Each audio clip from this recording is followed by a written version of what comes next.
Yeah, I know. We're all fire hoses. I know.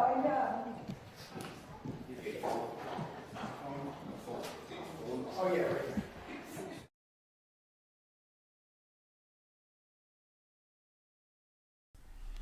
And hello, good morning. Welcome to Trial TV Live. I am the Squeegee of Justice.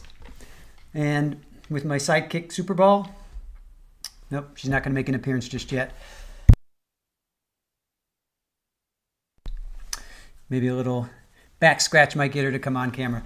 So thank you for joining us. This is Massachusetts versus Karen Reed. This is going to be another Daubert hearing with one of the experts for the defense, Richard Greene, who is he appeared in the first trial last year, and he countered the state's theory of the house long to die in cold, which Jennifer McCabe apparently Googled in the morning, 2:27.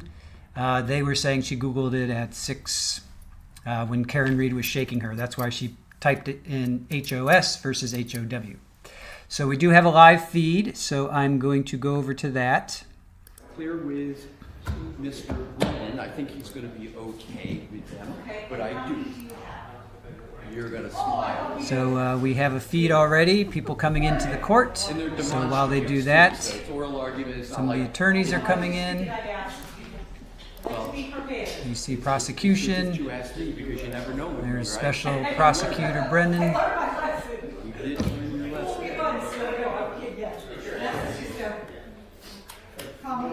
And just let me know how my mic is. My mic is cool, let me know. Morning. How are you? Hope you had a good trip, eh? I did, thank you. Excellent. Couldn't you drive quicker? Oh, did you? I would have. Let's see. I wouldn't have given them to you, but for the fact Let me know if my mic is okay, guys. Change its password. No, but I'm right. It just looked Audio is okay. Only fan. Hello to you, Dreamer Landry, Cajun Bayou Queen. Good to see you, therapist. You know. Hope you're feeling better, Fala. Good morning, Irish Amy. How's my audio, guys? Somebody give me a check-in. Julie, audio is good. Thank you. Appreciate that. Carolina, good morning to you. Momo Shark, hello. well, thank you. So you're okay with me? Brenda Meyer, good to see you. Thanks for joining us, guys. Really appreciate it. You have an action one?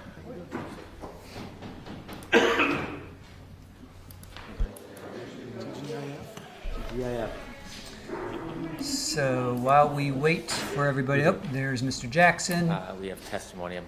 Mr. Jackson coming in with his beard. Yeah, a couple transcripts. And So we're going to hear from Richard Greene today in his analysis of Jen McCabe's Google search on the night of January 29th, 2022. Yep, okay. Hank Brennan was there. We saw Robert Alessi, Alan Jackson.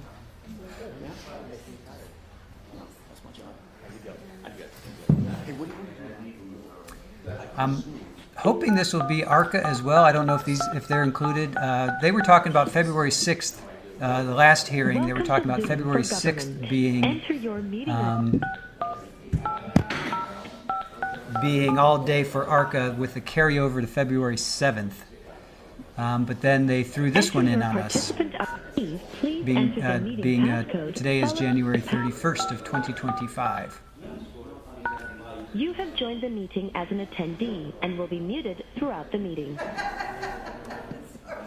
What are you laughing about?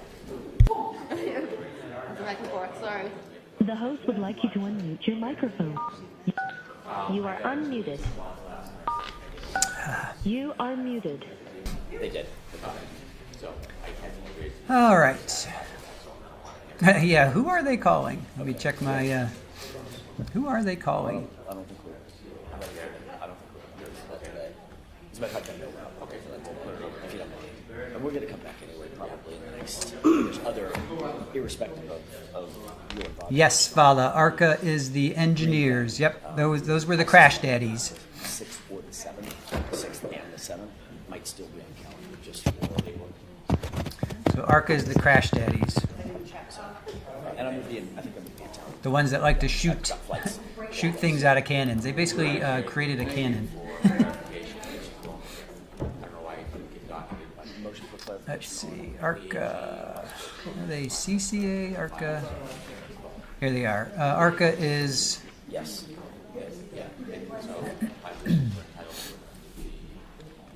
they are multidisciplinary engineering consulting firm for litigation, insurance, military, sports, and more. Right. So that is ARCA.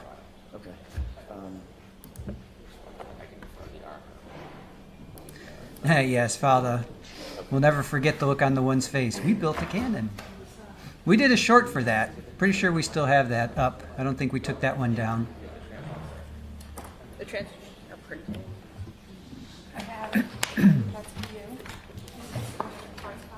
you. Yes. I think the clerk is looking. Therapist, you know, it was epic. There's Mr. Jackson. We haven't seen Mr. Yannetti yet. He has not popped in yet. Cajun Bayou Queen, brief description about this case. You're having a brain. Yes, Karen Reed went through a trial back in May and June of last year. She is accused of striking her boyfriend, John O'Keefe, who was a Boston officer. They were out drinking with friends, the McCabes, the McAlberts, the Alberts, at a local bar. They went back to the Alberts' house, and Mr. Albert is also a Boston police officer. And Karen and John went there. The state says that she dropped off John, backed into him going 25 miles an hour, jettisoned him 30 feet in the air, broke her taillight, and he died. She left the scene.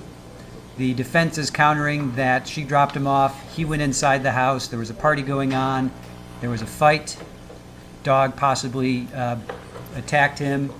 And the people in the house dragged him out into the cold to die. He died of, I believe, hypothermia, as well as brain hemorrhaging. So the first trial, there's Mr. Yannetti. The first trial was hung.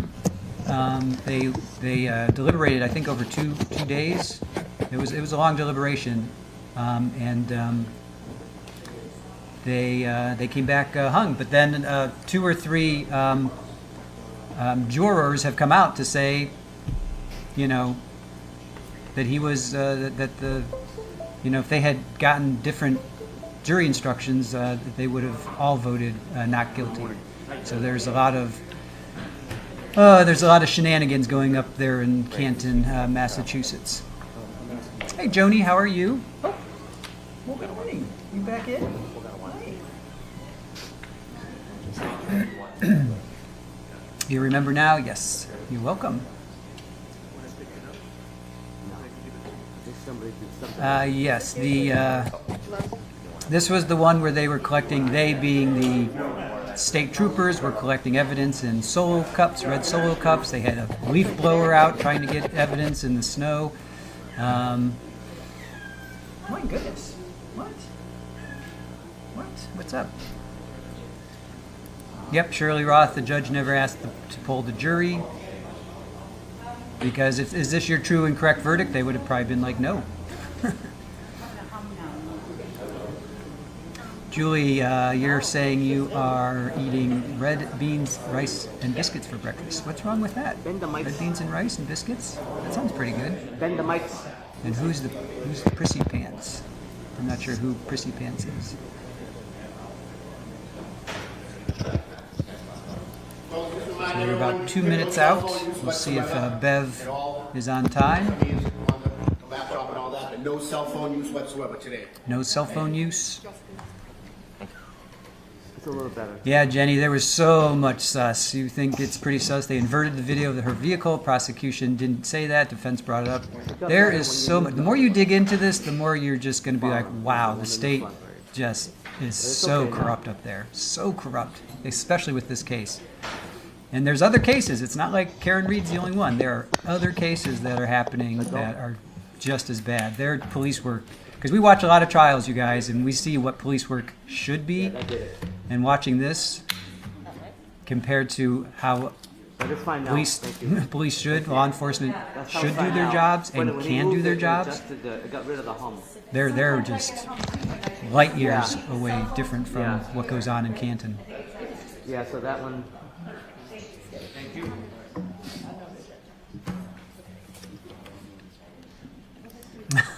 Follow, yeah. No more Mr. and yeah. I should have wore a turtleneck in honor of that, but it's gonna be warm. It's supposed to be 80 degrees here in Florida. You want to go out again? What's up? Hang out. You want to go out?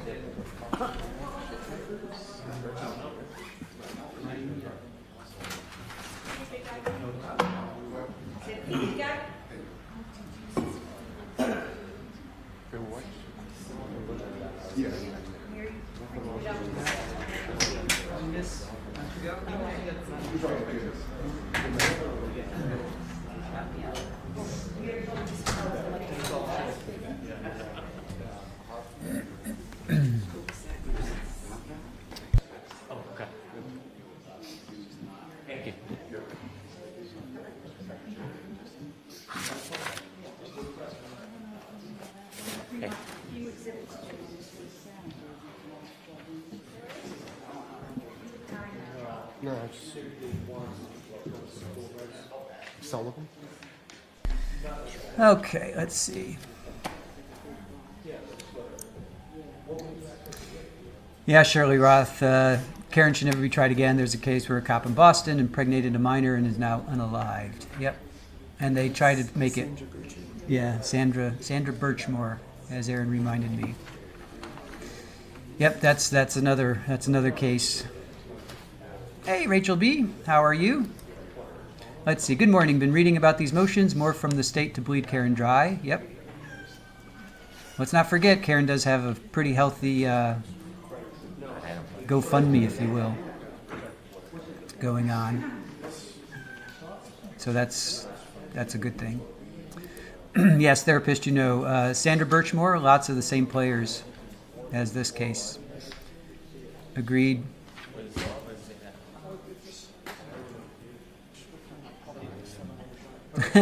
Chelsea, I hear a kitty. Yep.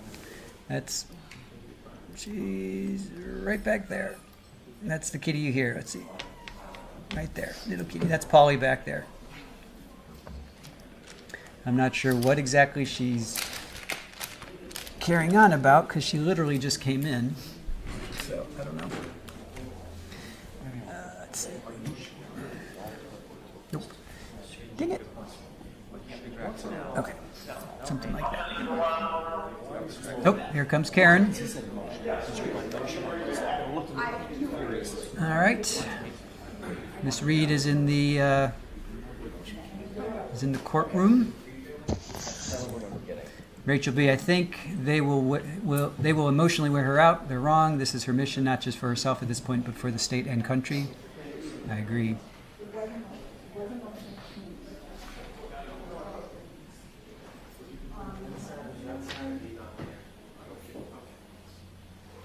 And there's her father. Karen Reed's father is in the court.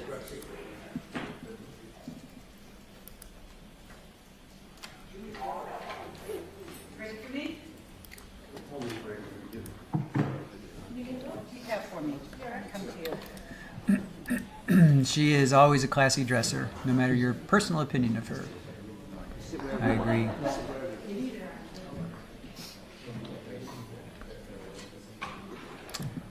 Jenny says, did you see where she's doing a giveaway? A $50 donation, you could win an intimate dinner with her and one of her lawyers. I did not see that. Pretty good quality video, though. I like that. Oh, there's her mother. So mother and father are in the court.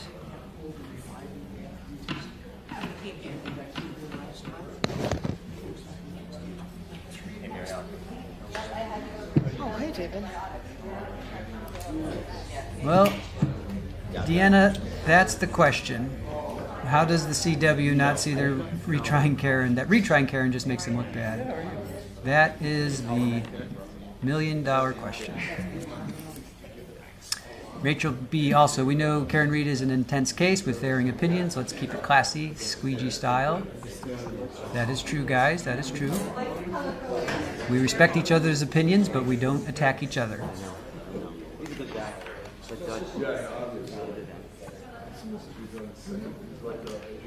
Have you been balancing?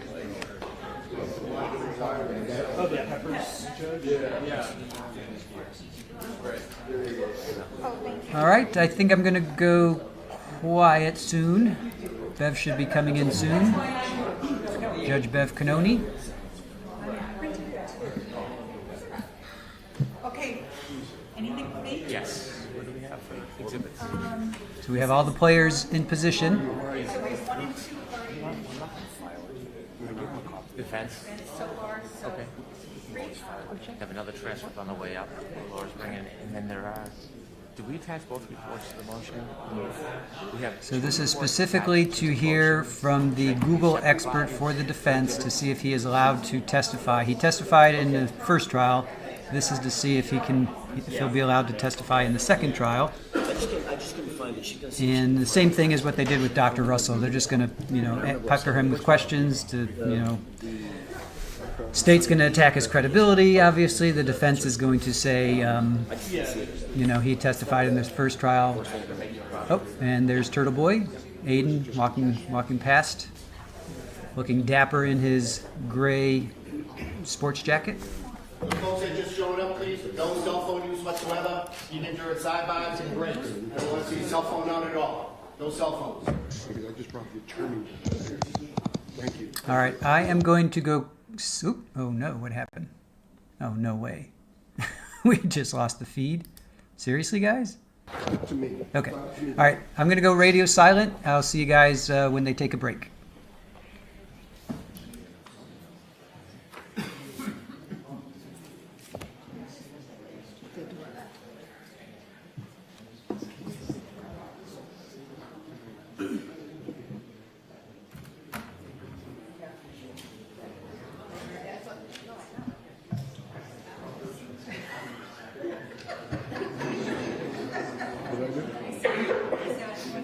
They drove overnight. Look, I was at the second stage. This is a very, What's going on? this is a very famous scene. Do you want to hear that story? The judge came out one time, and Eddie Sheehan, one clerk, stood up. Pants went right down to the ground. And the judge turned around, and the clerk said, "Show's over." I saw it. I was like, Brennan and I exhibits that are in contest, so that was great for you. Well, you know what? and then There was a case on here's the affirms to Brennan and I agreed to, then she's got them already. But if he comes back in 10 minutes, You know what? maybe you guys can handle it. Probably not. But I said, Oh, they could get help for you. and I said, well, Brennan and I agreed to take it all the you, so you just give them to the judge and start to say what's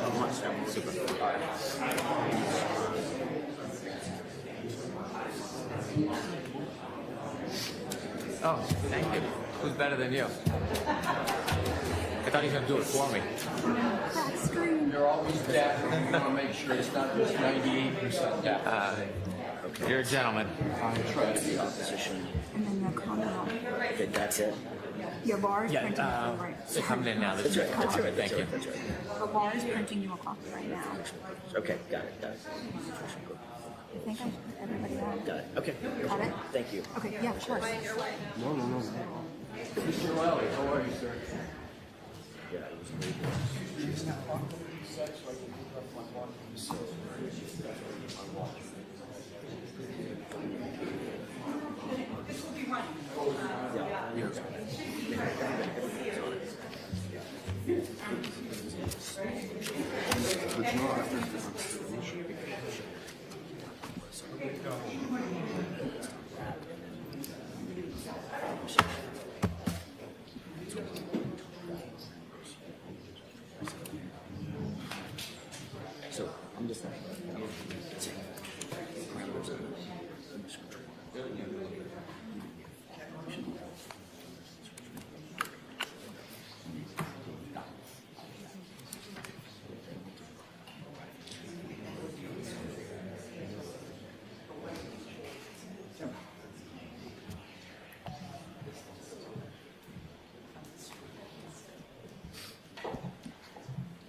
What's that?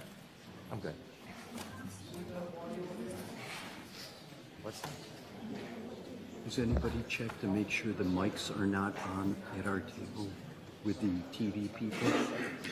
Just a reminder, folks, about cell phones, please. Make sure they're on their silent mode, please. All cell phones, please. That boss? It's under the table left.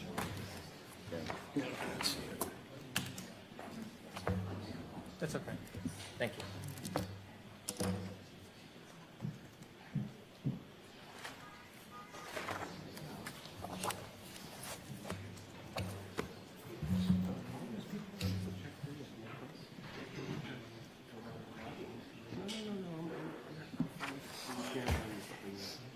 Was there a stop? No, there was unrecognizable faces. That's fine.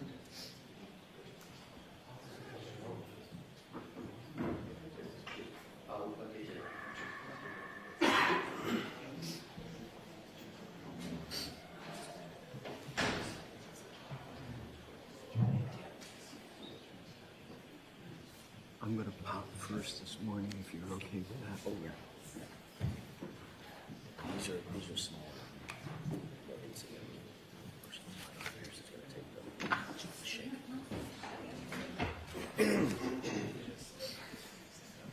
Did you guys determine the order for this? In other words, you guys are gonna go after the green motion, or you're gonna go first? No, I thought that's what you meant. You wanted to go first on the motion. Right. Yeah. And then I don't know what the order of the rest of the stuff is gonna be. Okay. You know, one of which I want.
You are unmuted. We need to send it back to grammar school.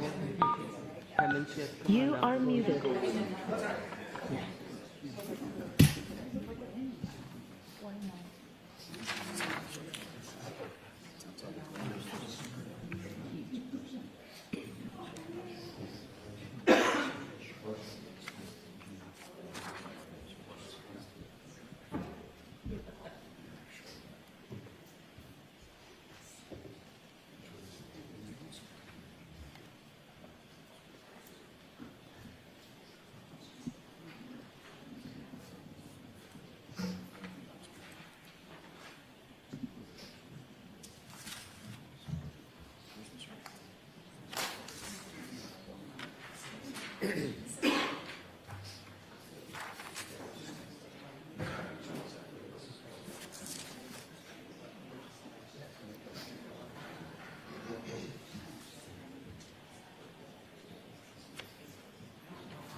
Okay,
have checked it, and it does sound pretty good. Yeah. Yeah, no, if you wander to the right, you'll be fine. If you wander to the left, you wander to the left, you're in trouble. But actually, we just did one yesterday when the attorney was really good. And you were catching him okay, right? Larry Tipton? And Larry Tipton was walking back and forth? Because I noticed there's no microphone. Yeah. Just because it moves, it might change. Larry does speak well. Yeah, just kind Okay, perfect. we may not be that person. Oh, thank you. Laura, do we have a copy of Ian and Jessica's report that we admitted as exhibits in the file, just in case you want it separately? Thank you.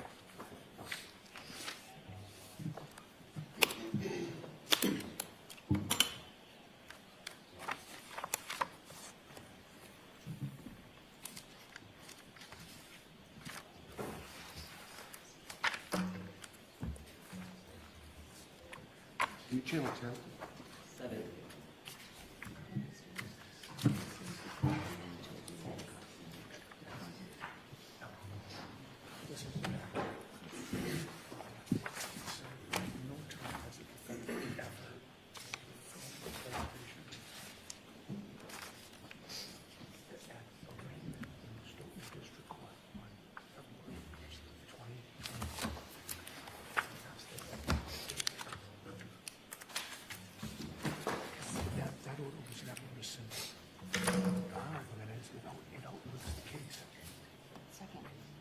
It was right in arraignment.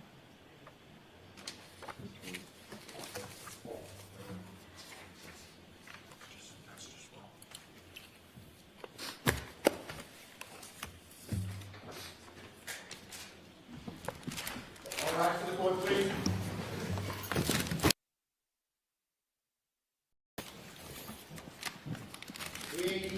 Hear. All persons have any business before the Honorable Beverly Cannone, Justice of the Norfolk Superior Court, in the County of Norfolk. Draw near, give your attendance, and you shall be heard. God save the Commonwealth of Massachusetts. This court is now open. You may be seated. Judge, this is 22-117, the Commonwealth versus Karen Reed. Can I have counsel?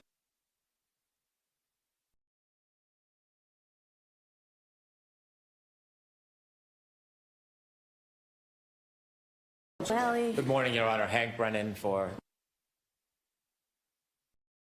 Good morning, Mr. Jackson. Good morning, Your Honor. Robert Alessi on behalf. Good morning, Mr. Yannetti. Good morning, Ms. Reed. Oh. Good morning, Mr. Bertsche. Okay, let's see. So we've got several matters for this morning that I want to discuss. So first, there's filed a motion to recover expert-related expenses from the Commonwealth, and we'll discuss that in some manner at the end of the hearing today. We've also got Mr. Bertsche's here on Ms. Voss's opposition to the notes. And then there's the Commonwealth's motion for reciprocal discovery pertaining to the employees of ARCA. And the last one is the Commonwealth's motion to exclude witness Richard Greene's debunked opinions. So those are really in that order, except I think we should start with the non-party Gretchen Voss's motion to reconsider regarding the notes. And I do want to say that I received this morning a motion to file an amicus memo. The signatory is Mr. Albano. I've received that. I will allow that to be filed, and I've read the motion and the memorandum. So I will hear you, Mr. Bertsche. Good morning, Your Honor. Rob Bertsche for Gretchen Voss. I'd like to start by just thanking the court for taking the time and giving me the opportunity to revisit the court's ruling of December 5. That ruling allowed in full the Commonwealth's renewed motion for all audio recordings, interview notes, emails, text messages, and voicemails in the possession of Gretchen Voss or Metro Court. Ms. Voss and Metro Court complied with the court's order for production of documents on January 2nd by producing to the court all of the responsive materials, the unredacted tapes and the text messages that involved on-the-record communications by Voss with defendant Reed. I'm here today to implore the court to reconsider that part of its ruling, but also would require Gretchen Voss to turn over handwritten notes of an interview with Reed that the parties had agreed in advance would be off the record. What's in those notes is really a black box.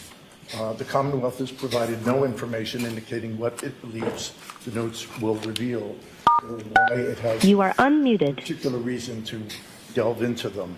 So the question before the court is whether the Commonwealth should be entitled to forage through this reporter's notes and compel her to break her promise of confidentiality with the source in the ungrounded hope of finding relevant and material evidence somewhere in those notes that will aid in a prosecution of the defendants. The stakes for Gretchen Voss are considerable. As she set out in her second affidavit submitted to the court with our motion for reconsideration, her effectiveness as an investigative reporter depends upon her having the ability to use the tools of the journalism trade, and among them is the opportunity to reliably assure her sources that certain information they provide to the reporter will be off the record. The precedential stakes are high as well, because the Commonwealth is essentially asking the court to give no weight whatsoever to the off-the-record nature of the notes. And that is what renders a journalist's promise of confidentiality illusory. Off the record is a phrase you hear in virtually every conversation between a reporter and a source. Frequently, it's an interjection in the course of a sentence.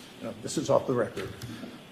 The kind of lubricant that allows a source to have a free and full exchange with the reporter without having to guard every word they speak. And receiving information off the record is often a technique by a reporter to establish trust and rapport with a source. That source might be a whistleblower, might be a frightened migrant, or might, like Reed, be a criminal suspect. On page 2 of our motion for reconsideration, we quote from a primer on journalism that says, off-the-record interviews, quote, are essential in building trust between journalists and their sources, allowing for candid discussions that can provide context or background without the risk of public disclosure. The result, it says, is to enhance the depth of the reporting and provide leads for other sources. In Ms. Voss's case, she states in her second affidavit, which we filed with motion for reconsideration, at paragraph 11, she says, obtaining information from sources off the record is a normal and critical part of my work. Like most investigative reporters, I frequently agree with sources, including named sources, to keep certain of their statements or interviews off the record, not to be published anywhere. Keeping my word on this is critical to maintaining credibility and trust, and thus maintain source relationships while not interfering with the flow of important information to the public. The court's December 5 order forces Gretchen Voss to choose between either keeping her word to her source and thereby violating the court's command, or else obeying the court's order and establishing herself as a reporter whose word cannot be trusted. It's an unnecessary choice to present to her, at least on the facts of this case. The court shouldn't insist on publication of the off-the-record notes because the Commonwealth has failed to meet its burden under Rule 17 to show that mandated production of the records on the facts of this case would not be unreasonable or oppressive. And also because requiring Voss to turn over these confidential notes would damage First Amendment interests more than it would benefit the public in achieving justice for this criminal defendant. Now, I keep saying on these facts, because it's very clear that the inquiry is a fact-sensitive one. The First Circuit wrote in the Bruno and Stillman case that under Massachusetts law, the task is one that demands sensitivity, invites flexibility, and defies formula. While obviously the discretion of the trial judge has wide scope, it is a discretion informed by an awareness of First Amendment values and the precedential effect which decision in any one case would be likely to have. And in Re Cusimano in 1998, the First Circuit said, that was a case like this one, where that involved a demand for confidential information from an identified source. The same court reinforced the fact-specific nature of the inquiry. In Cusimano, they said, when a subpoena seeks divulgement of confidential information compiled by a journalist in anticipation of publication, courts must apply a balancing test. This test contemplates consideration of a myriad of factors, often uniquely drawn out from the factual circumstances of the particular case. Now, as I noted in the December 5 order, the court drew no distinction between the on-the-record and off-the-record interviews. When it applied the Massachusetts balancing test for mandating production of reporters' notes, texts, and audio texts, audio recordings, it did not treat this confidentiality promise as a factor in the equation. That, we submitted, was critical oversight, because whether you call it a privilege or not under Massachusetts law, Massachusetts does recognize that there is some degree of deference to be given to a promise of confidentiality. In Bruno and Stillman, the court said courts faced with enforcing requests for the discovery of materials, note it says materials, not source identities, and courts faced with enforcing requests for the discovery of materials used in the preparation of journalistic reports should be aware of the possibility that the unlimited or unthinking allowance of such requests will impinge upon First Amendment rights. In determining what, if any, limits should accordingly be placed upon the granting of such requests, courts must balance the potential harm to the free flow of information that might result against the asserted need for the requested information. So, what are the factors that the court should look at when conducting an analysis under Rule 17 and under the balancing test?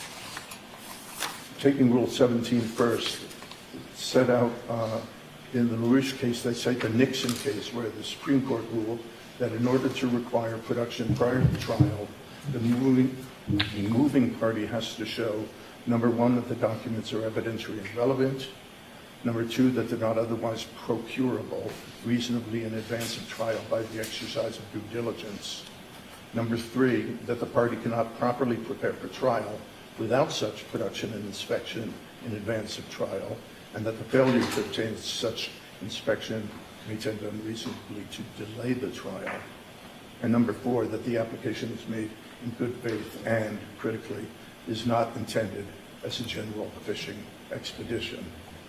In short, the court was explaining that the special prosecutor in Nixon was required to clear three hurdles: relevancy, admissibility, and specificity. And the court held in Nixon that there was a sufficient likelihood that the tapes contained conversations relevant to the offenses charged, and sufficient preliminary showing that the subpoenaed tapes contained admissible evidence. In this case, however, there's been no showing that the handwritten notes contain information relevant to the offenses charged, and no showing that the handwritten notes contain admissible evidence.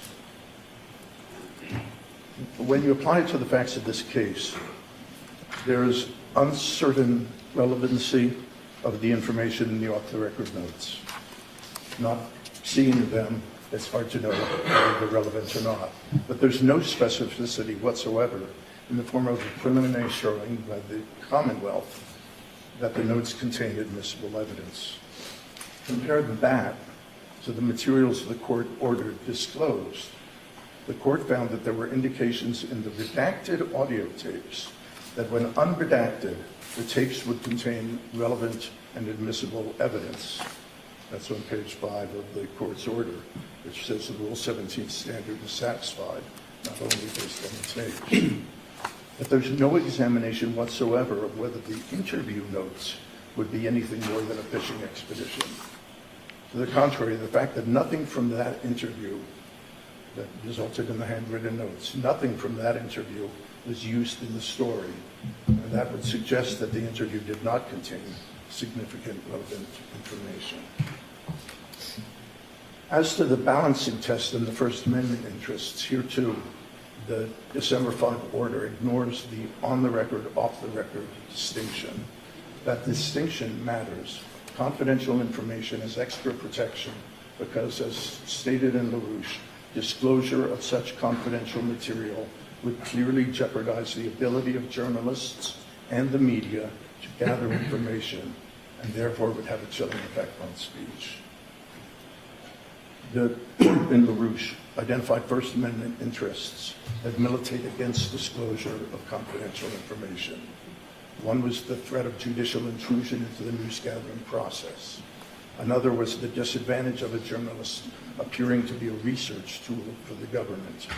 Number 3 was the resulting disincentive to keep outtakes, or in our case, keep notes. And number 4, the burden on journalists' time and records and resources in responding to subpoenas. And if you look, Your Honor, at the affidavit of Chris Vogel that was submitted with our original opposition, he talks about each of those factors in his affidavit from paragraphs 13 through 18. He says he worries that compelled disclosure may lead to a public perception that Mrs. Voss is taking sides in this case or is acting as an investigative arm for the judiciary. Trust in the news media is already fragile because reporters compile information for a living. They will always be attractive targets of discovery for one side or the other. The unrestrained use of subpoenas to compel testimony or documents from reporters will create or reinforce the impression that objective journalists are working as agents of the government or the defense. The Fourth Estate can only serve its role as a pillar of democracy if it has the public's trust. Second concern that editor Chris Vogel pointed out in his affidavit is that another risk of compelled disclosure is that if it becomes easy or routine to subpoena journalists to hand over their interview notes, the legal and administrative costs of battling or complying will chip away at the precarious resources of much of the media. A third factor that was concerning him was that easy allowance of media subpoenas also risks leading to a decline in investigative journalism altogether. This is the most expensive kind of journalism. Reporting, writing, editing, and fact-checking investigative pieces take significant time and resources. Magazines like Boston Magazine will not be able to risk becoming enmeshed in situations such as this one, with the result that they shy away from controversial topics and the flow of vigorous reporting will suffer. We'll feel we have no choice but to select tamer, less controversial topics for our coverage. Another concern expressed by Editor Vogel is that reporters will be incentivized to destroy notes and interview tapes after a story is published, and that could harm the news outlet if it later needs to follow up on that piece. A fifth consequence is that reporters may tend to be circumspect in the way they gather information, in the way they conduct their interviews, and not be so vigorous in their questioning of sources and their documenting of interview notes, aware as they will be that their work may become the subject of public and judicial oversight. And finally, one factor that separates this case from many other cases out there is that Gretchen Voss has been the subject of invasive vitriol simply for writing about this controversial and very public matter. Public disclosure of her interview notes in this case risks putting her again in the limelight. Now, the court mentioned in its ruling that it appeared that she was no longer in fear of harassment because she had attended every day of the trial. I would submit that that shows that she was dedicated to covering the trial, come what may. She tells me she has, in the recent past, gotten more pushback on social media, including the fact that one commenter on Facebook, who I won't name, posted her personal telephone number for everyone, and the commenter to that post suggested I'll call her right away. And she's received several strange phone calls since that time.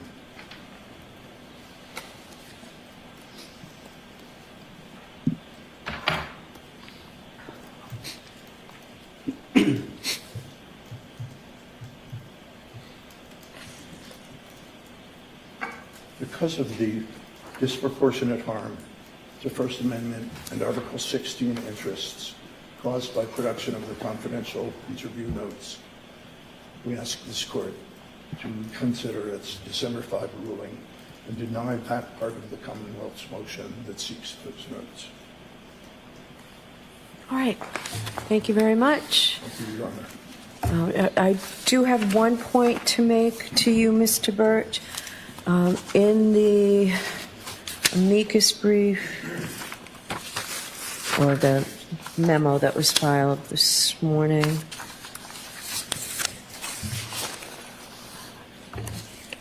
I just want to be clear that I am not looking for Ms. Voss's own interpretations as well as her likely impressions and thoughts about the interview and overall story to be provided.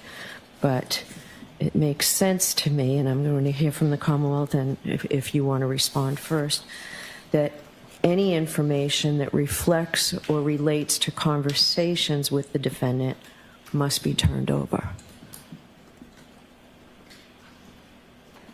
I'm not sure what the question is.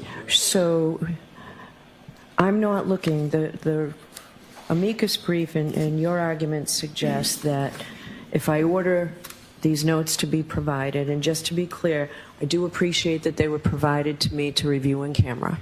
So I can see a distinction between what I'm being told that generally all notes reflect the author's interpretations as well as her likely impressions and thoughts about the interview and overall story. That's not what I'm considering releasing. But I think in this criminal case, the Commonwealth has proven that any material that reflects or relates to communication with the defendant must be turned over.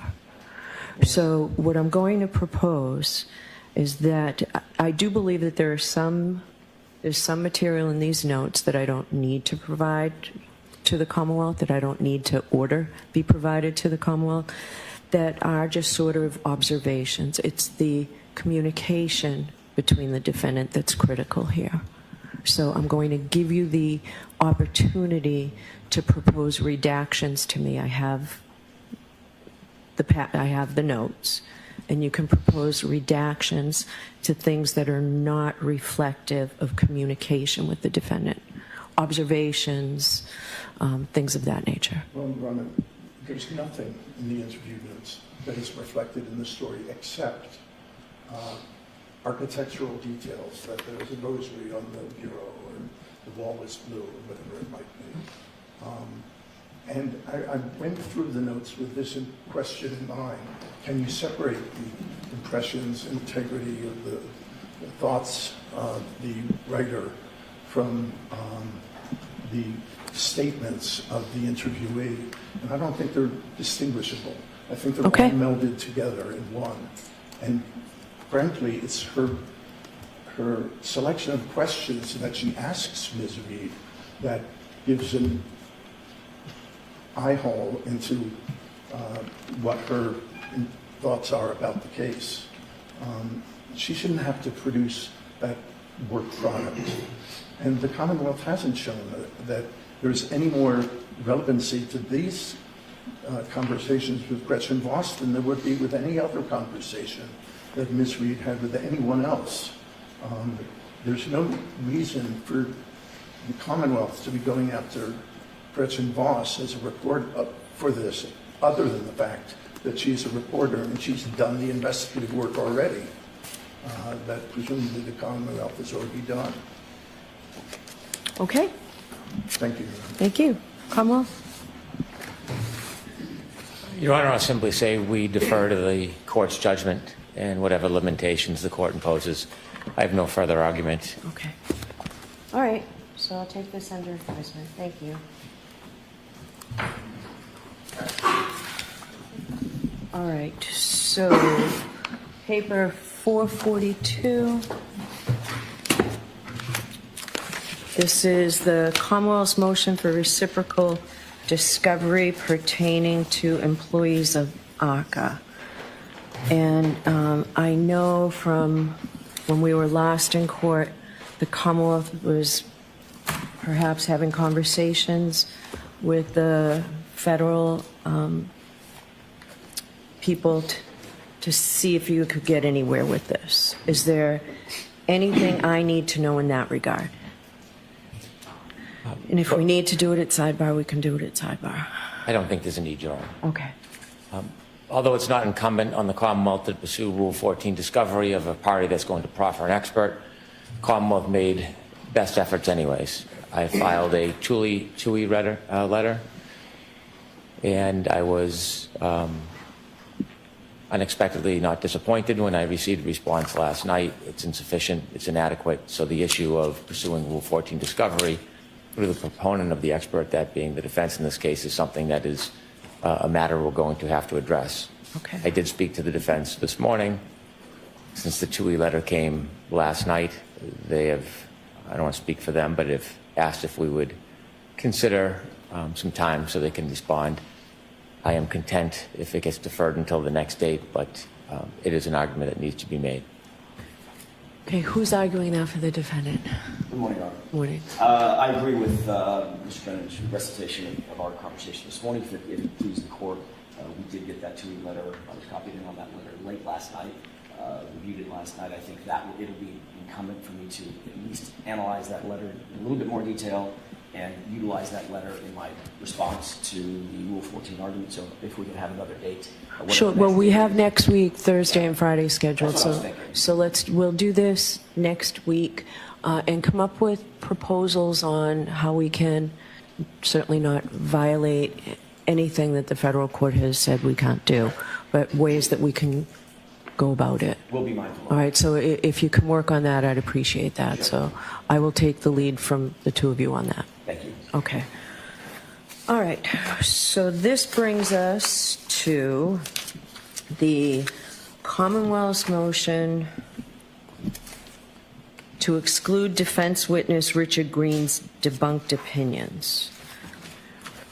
So I have received a great deal of pleadings on this. So the Commonwealth's motion, and there was a affidavit attached, a report attached from Mr. Whiffen. The defense has filed an opposition, an affidavit from Mr. Greene, and then another affidavit from Mr. Greene that doesn't, they're two separate affidavits.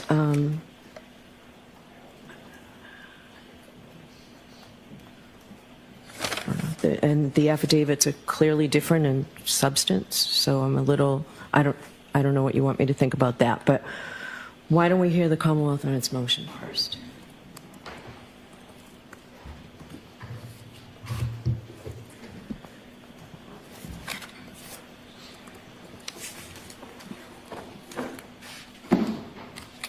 May it please the court, we filed a motion to exclude Mr. Greene as a witness regarding 2 points. The first is a claim that a witness's phone made a search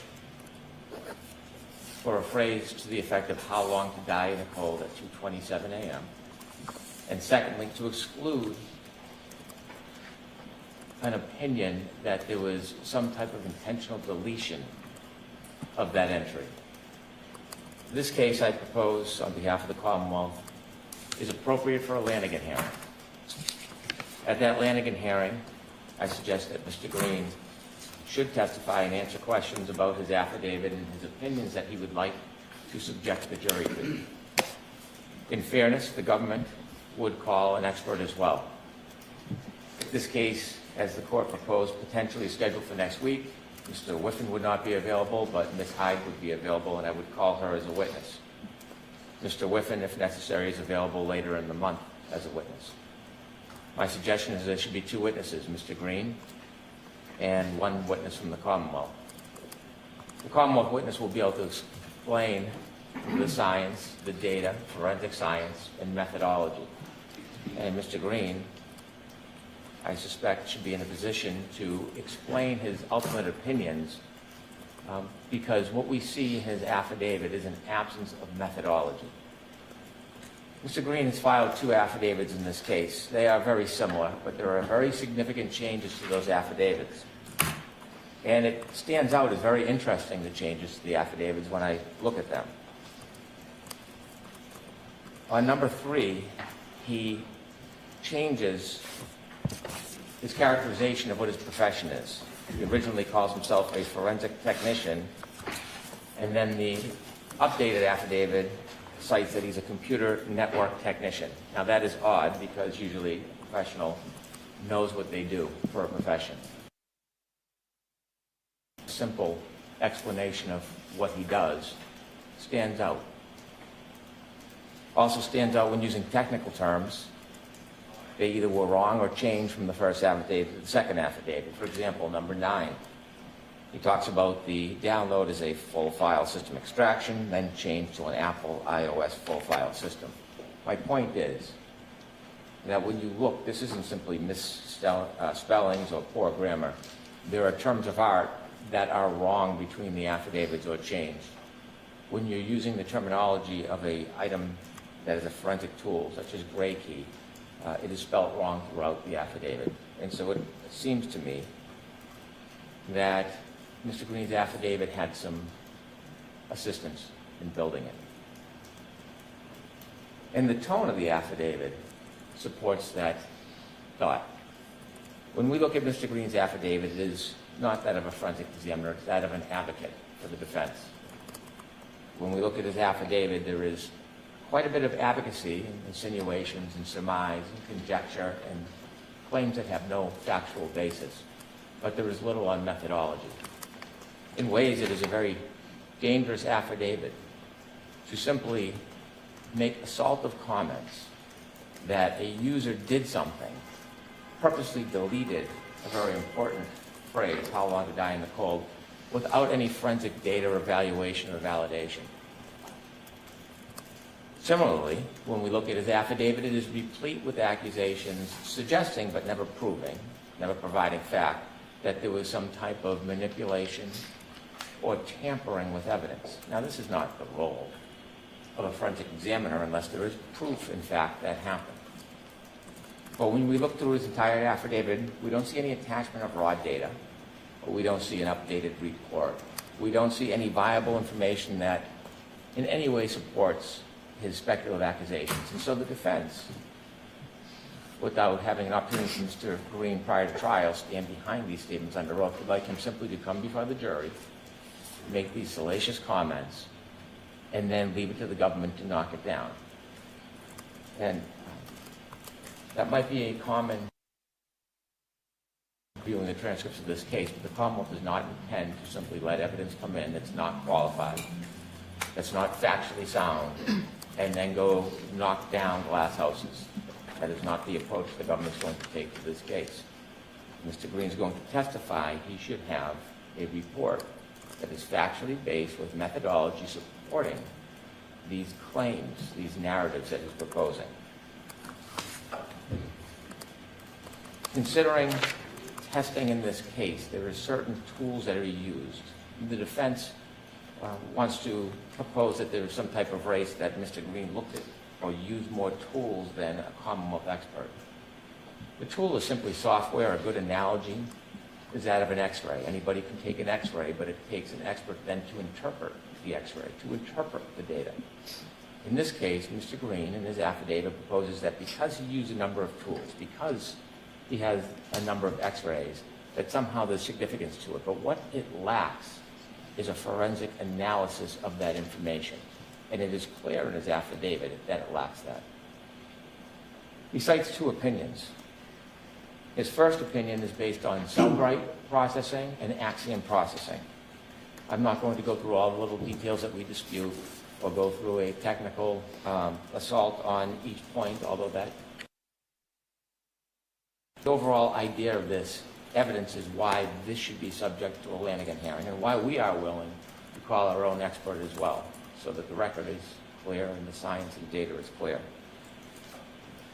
Instead of doing validation or testing, relying on Cellbrite, what Mr. Greene has done in section number 13 of his affidavit is stepped aside from methodology, and instead he cites that he called Cellbrite technical service. Now, this is the forensic examiner who is supposed to go through the process, and yet he defers it to technical support of Cellbrite. Technical support in Cellbrite, he relies on to say that this artifact where this search is stored is appropriate. And he remains standing on that foundation as why somehow there's some validation that this search occurred at 227. But then when he learns that Cellbrite, after actually doing analysis and study and updates and engage in methodology and review, determined that the way that was assessed is unreliable and the program has been updated, which no longer shows the 227 search at 227, and I'll explain why for good reason, and I'm sure the court has heard this before. Mr. Greene then denounces the very source that he relies on. And so on one hand he's saying, I relied on technical assistance of Cellbrite, but then when they told me what I didn't like, I can ignore that part. He then defers to Axiom. Axiom, the defense touts, is a separate source that reinforces the same point when clearly it doesn't. You can see in number 14 of Mr. Greene's affidavit, he talks about the fact he uses these different programs because he wants to view data. And that gets back to the X-ray analogy. He is viewing data from many different programs that say the same thing, but he never goes on to analyze it.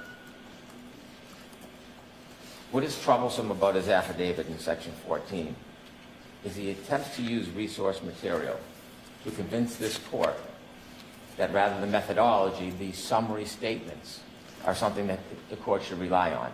And so what he does is he takes an excerpt, page 7 of his affidavit, number 14, and he says that the Axiom user manual describing the artifact as follows, that the artifact is in Safari suspended state tabs and then has a last interaction date time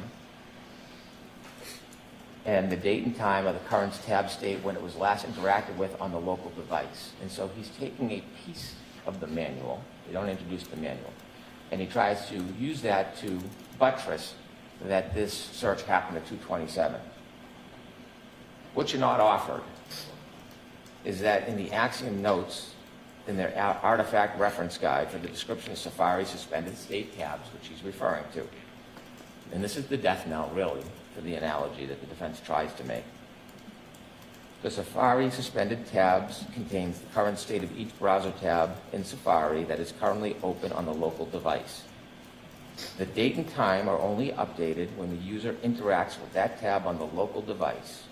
Since these are local tab states, results from the artifact may contain an earlier date and time compared to the results in the Safari history artifact if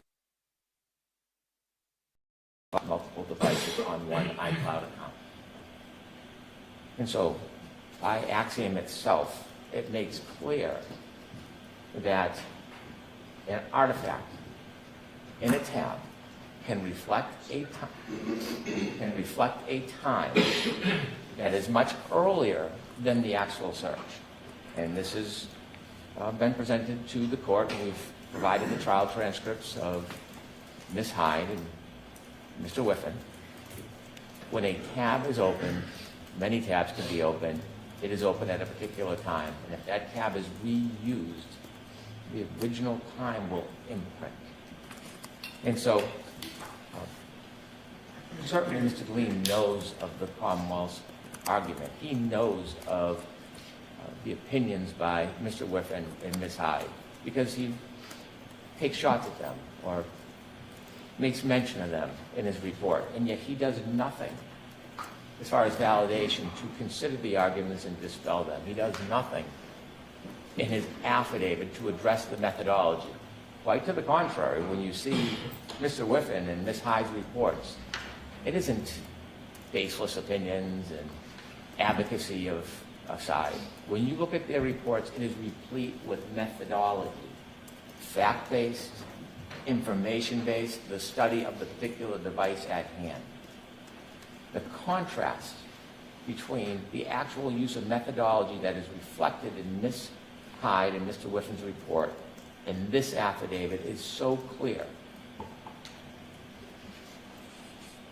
Now, there are two opinions that are proposed pursuant to this affidavit. The first is the claim that How Long to Die in the Cold was somehow inputted at 2:27. The only effort that appears in this affidavit by Mr. Greene is in section 15, where he did a low-level analysis of the wall file. Now, I am not an expert, and that's why the court should hear from Ms. Hyde or Mr. Whiffin and Mr. Greene. But a simple understanding, the wall file can contain information as a repository. And the description or misunderstanding by Mr. Greene of the wall file is clear in his affidavit. In fact, he implies that there were 3 searches in his affidavit, number 16. He's looked at this phone that there were 2. Surprised that his second opinion is an attempt, really, just to create confusion, to disparage, and to make claims that are factually untrue. It's necessary to have this claim because, number one, doesn't have any resonance. Anything somewhere, somehow. Not an uncommon.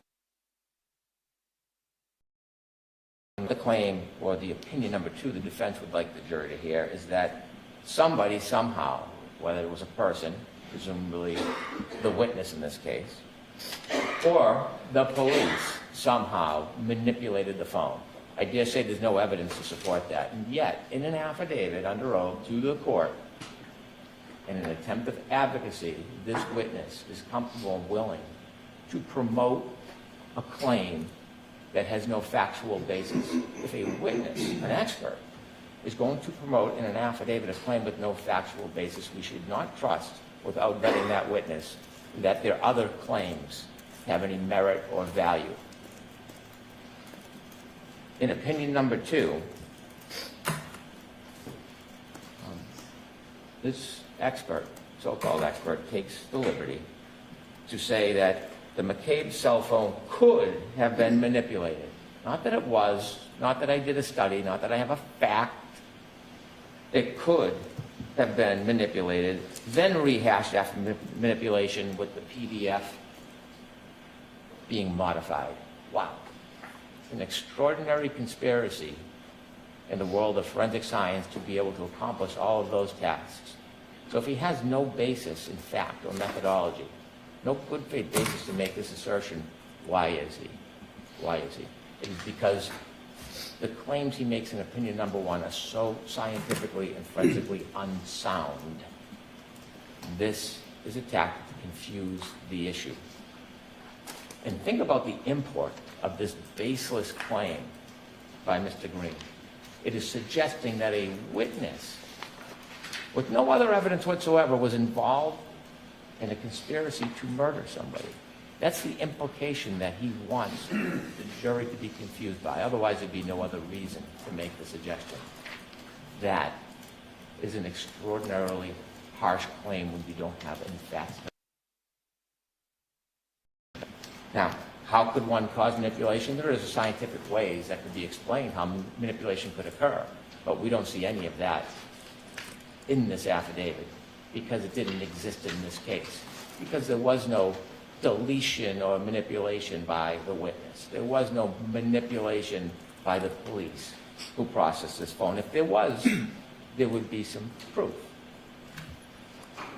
This affidavit speaks volumes by the absence of fact in data and science.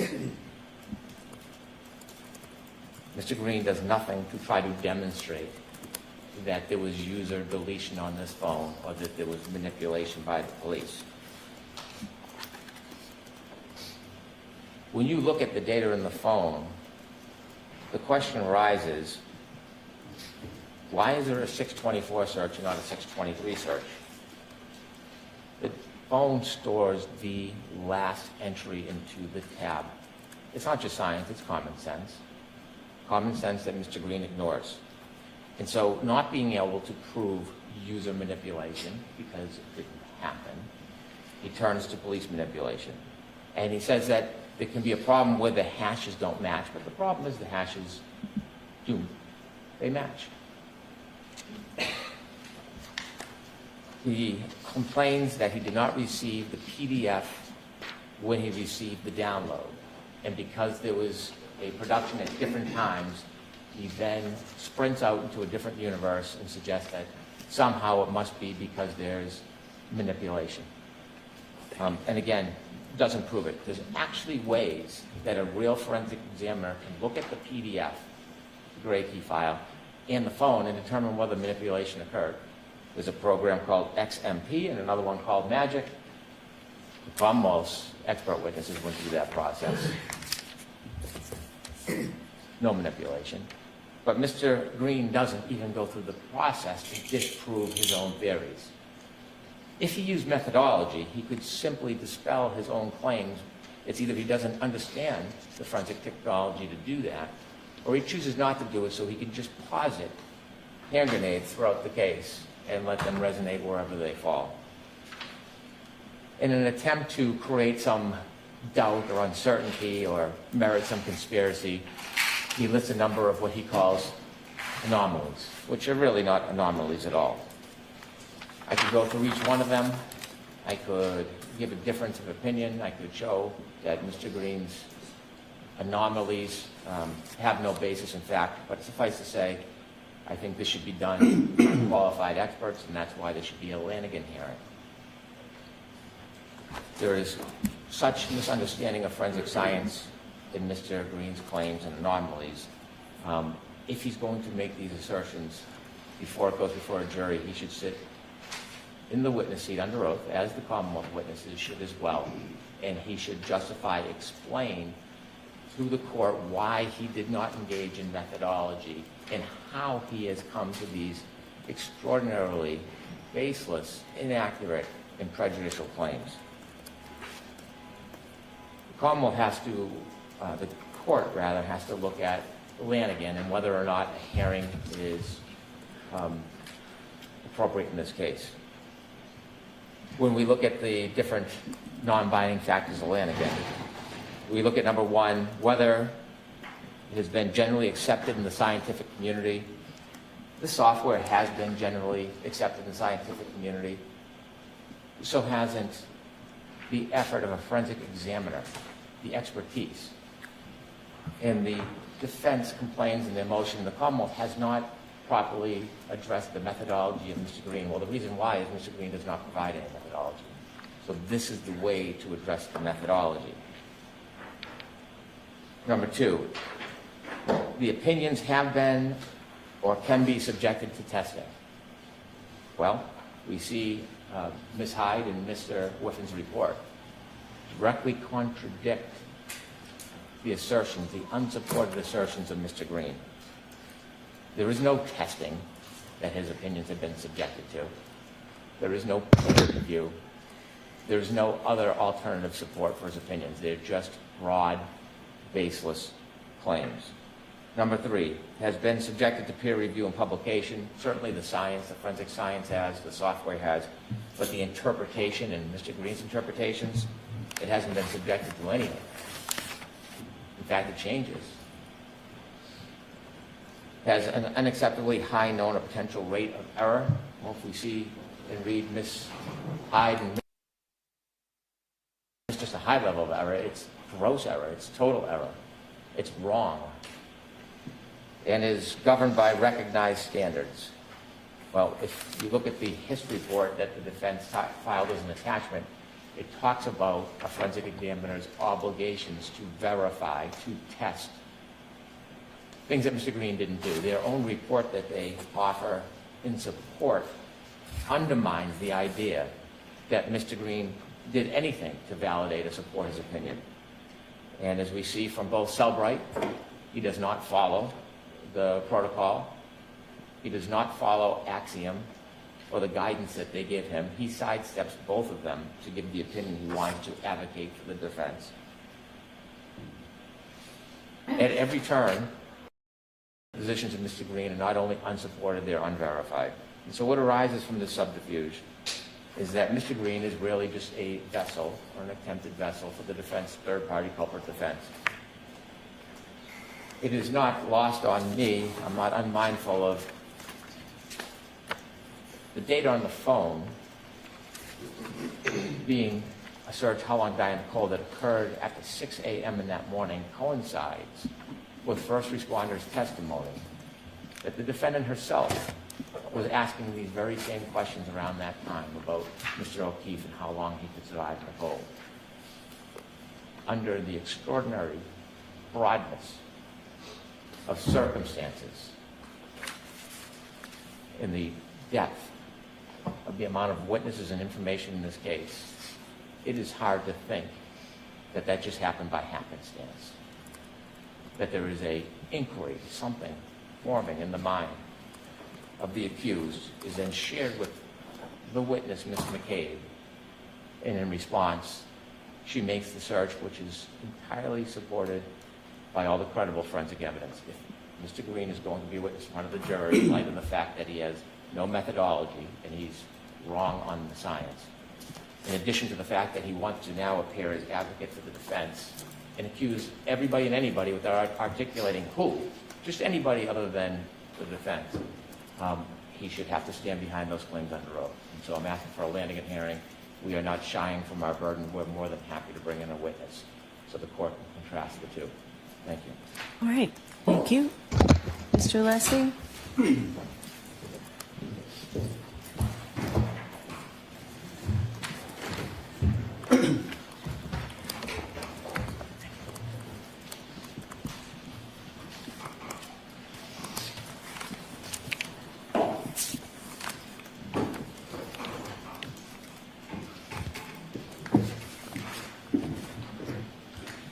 May it please the court.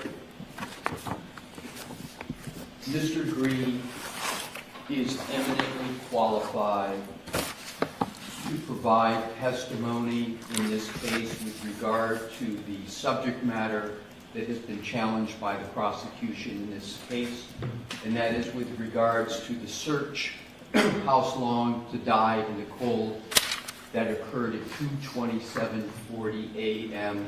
on January 29th, 2022. Mr. Greene, and I want to cover the baseline for this hearing first. Mr. Greene testified at the first trial. He testified without objections as to his qualifications. He testified without objections to his methodology. Your Honor sat, obviously, and presided over that trial. Your Honor did not issue, after his testimony, any limiting or curative instructions with regard to either his qualifications or methodology, nor did the prosecution, after his testimony, stand up and ask for any such limitations or qualification. The baseline for his qualifications and methodology was established, again, without objection. But they are being challenged now.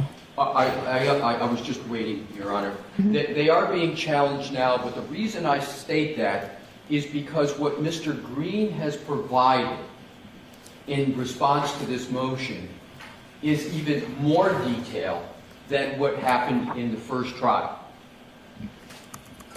In Mr. Brennan's argument, he did not make one argument about Mr. Greene's qualifications.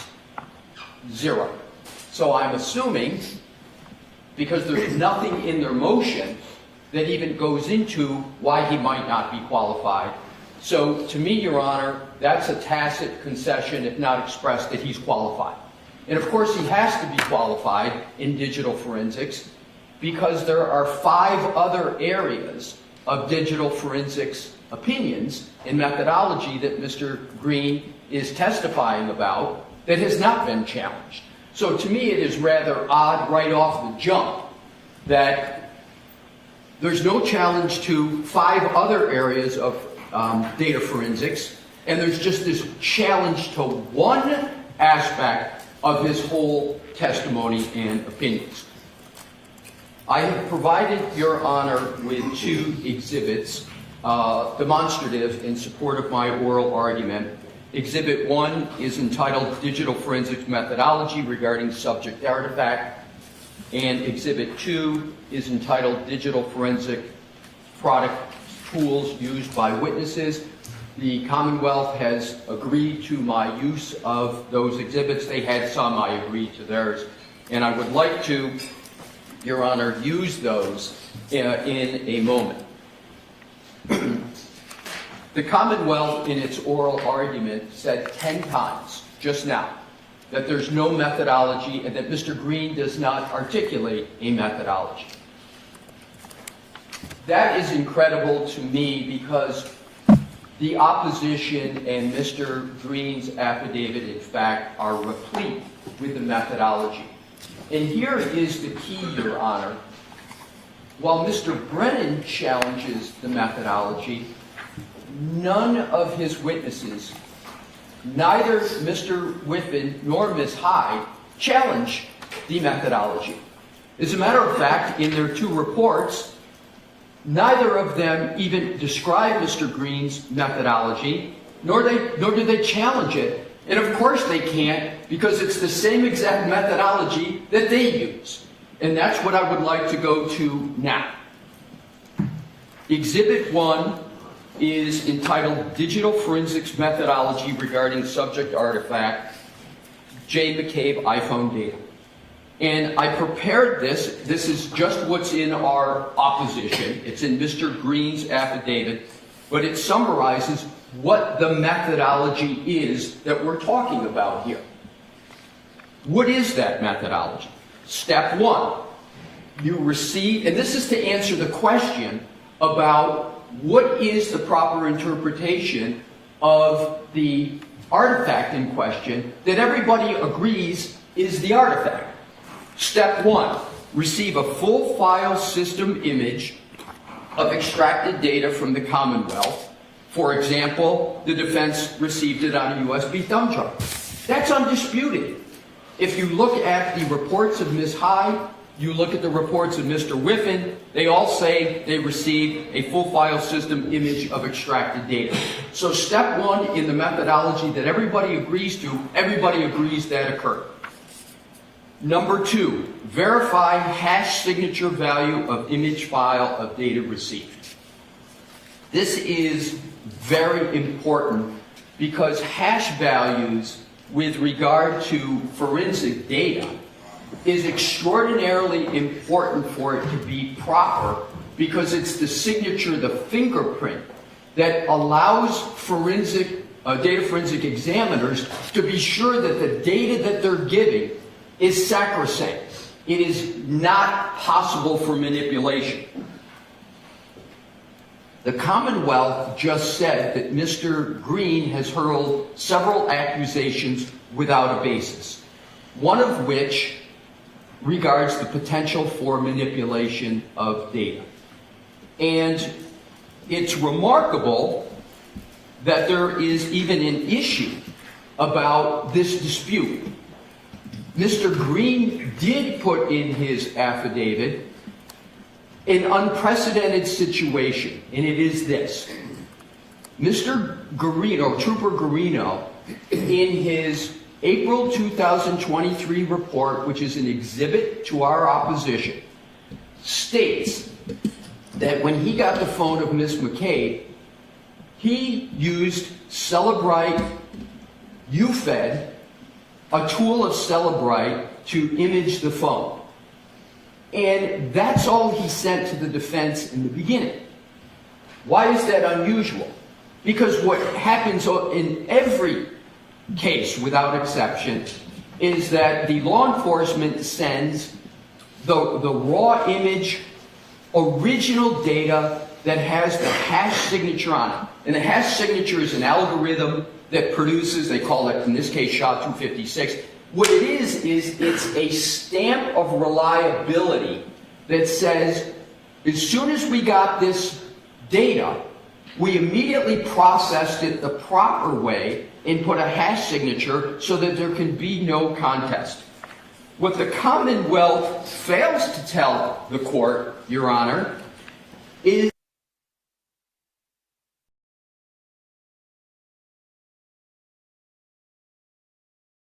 value, and that leads any proper data forensic investigator to question the integrity of the data.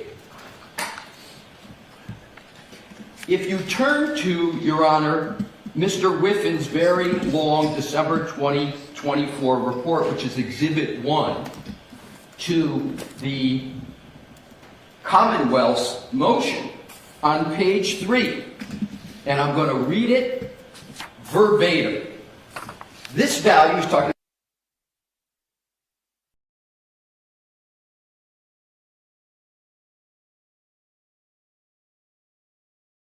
Here's the key point. However, this requires authentication of the original hash value, which is not possible with gray key extractions, as the PDF containing the extraction hash value is unsigned. Therefore, this hash value could be used as a suggestion of authentication.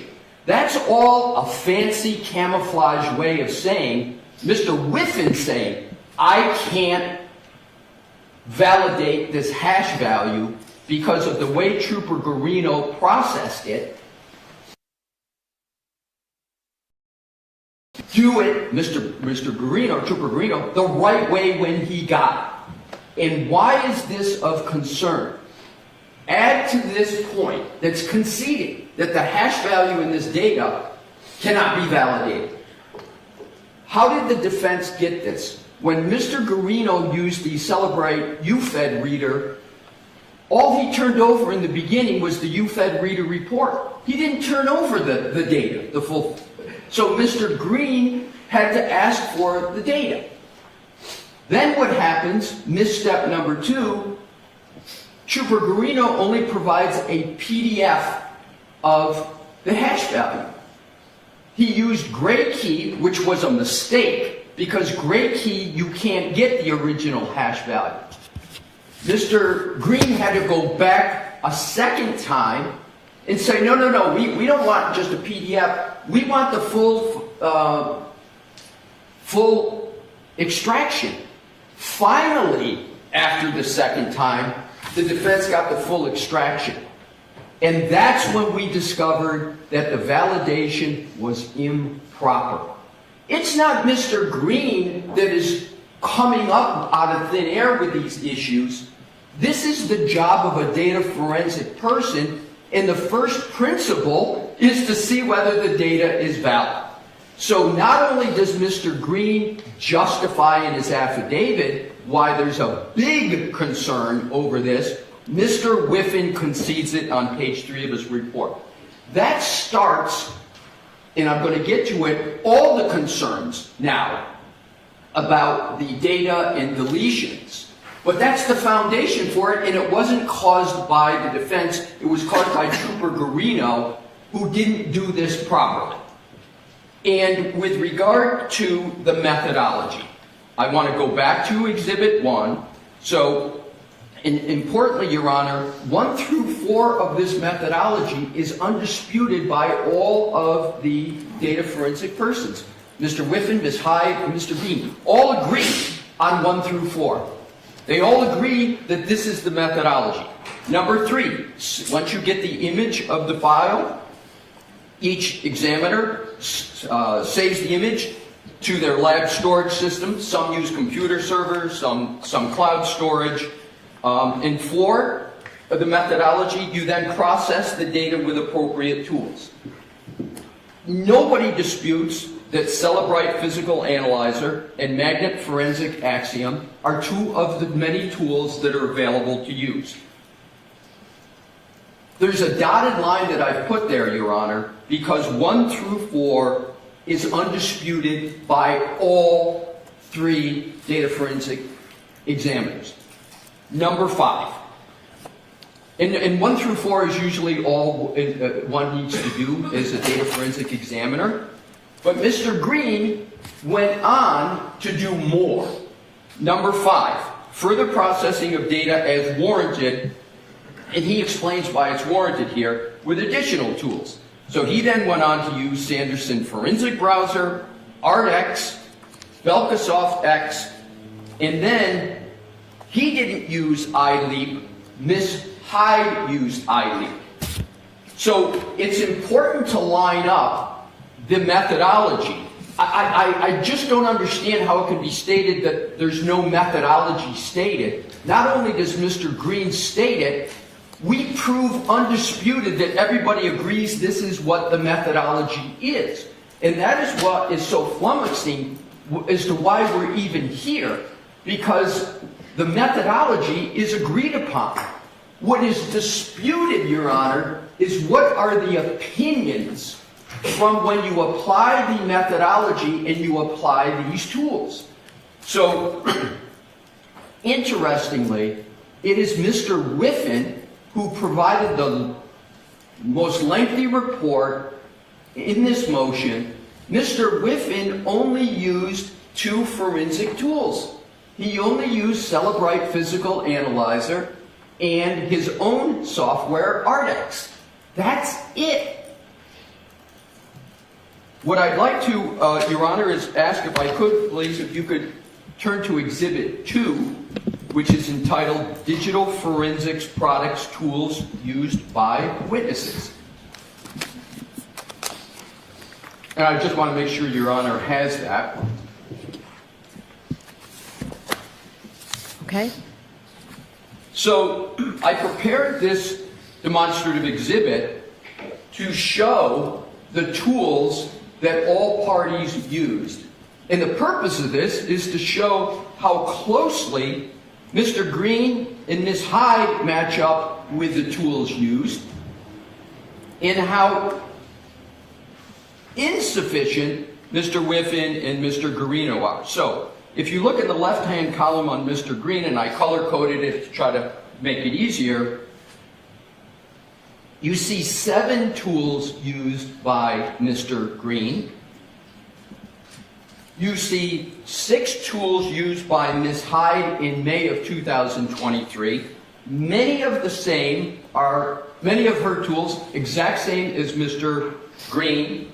You see Mr. Whiffen, who used really 2 tools, but to be conservative, I listed them as 3 because they're just different versions of Cellebrite Physical Analyzer. And then Mr. Guarino, Trooper Guarino, used 2 tools.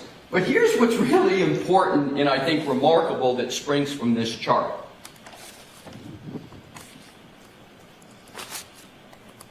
Mr. Greene did more, had a more encompassing and comprehensive review than any of the witnesses here. And back to Exhibit 1, he did 2 more steps in his methodology than everyone else. So 1 through 5 of the methodology, everybody did.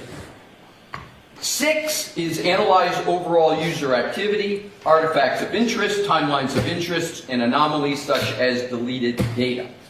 7, reporting as appropriate pertinent artifacts, other artifacts. For this motion, Mr. Greene did 6 and 7, and no other witness did that. The issue in this case as to whose interpretation is correct is an opinion issue. It is not a methodology issue. And Mr. Greene makes that very, very clear in his affidavit that the difference is in opinions. Interestingly, on the very key subject of whether the artifact and the interpretation of it is a difference in methodology, a difference in application of methodology, or an opinion, which is not the subject of a Daubert-Lanigan hearing. Opinions are not. Here's what Mr. Whiffen had to say about the issue. This is Exhibit 2 to our opposition. It's the June 17, 2024 testimony of Mr. Whiffen, page 1-10, starting on lines 14, the question. And what, if anything, did you find with regard to the web history artifacts? Answer, and this is Mr. Whiffen. So the 2/27/40 timestamp was correct insofar as that is the time that is shown within the database. It was indeed a deleted record. But the interesting thing was why the timestamp said 2/27/40. And I did some testing on this and discovered the reason why 2/27/40 was actually listed in the database, even though that's not the time. Here's the key, in my opinion, that the search was conducted. So Mr. Greene's opinion is, after applying the methodology that everybody agrees to, after using the same tools as every other witness for the Commonwealth used, plus more, Mr. Greene's opinion is, to a reasonable degree of scientific certainty, that that search and that record that everybody saw at the time of trial, at 2/27/40, House Long to Die in the Cold, Mr. Greene says it means what it says. The search occurred at that time. Now, the Commonwealth, in its recent reports, and they did this also at trial, they said, yeah, we see it, it's in there. Ms. Hyde said, I see it. It's not only in there in Celebrite Physical Analyzer. I used Axiom, just like Mr. Reed. Mr. Whiffen didn't use Axiom.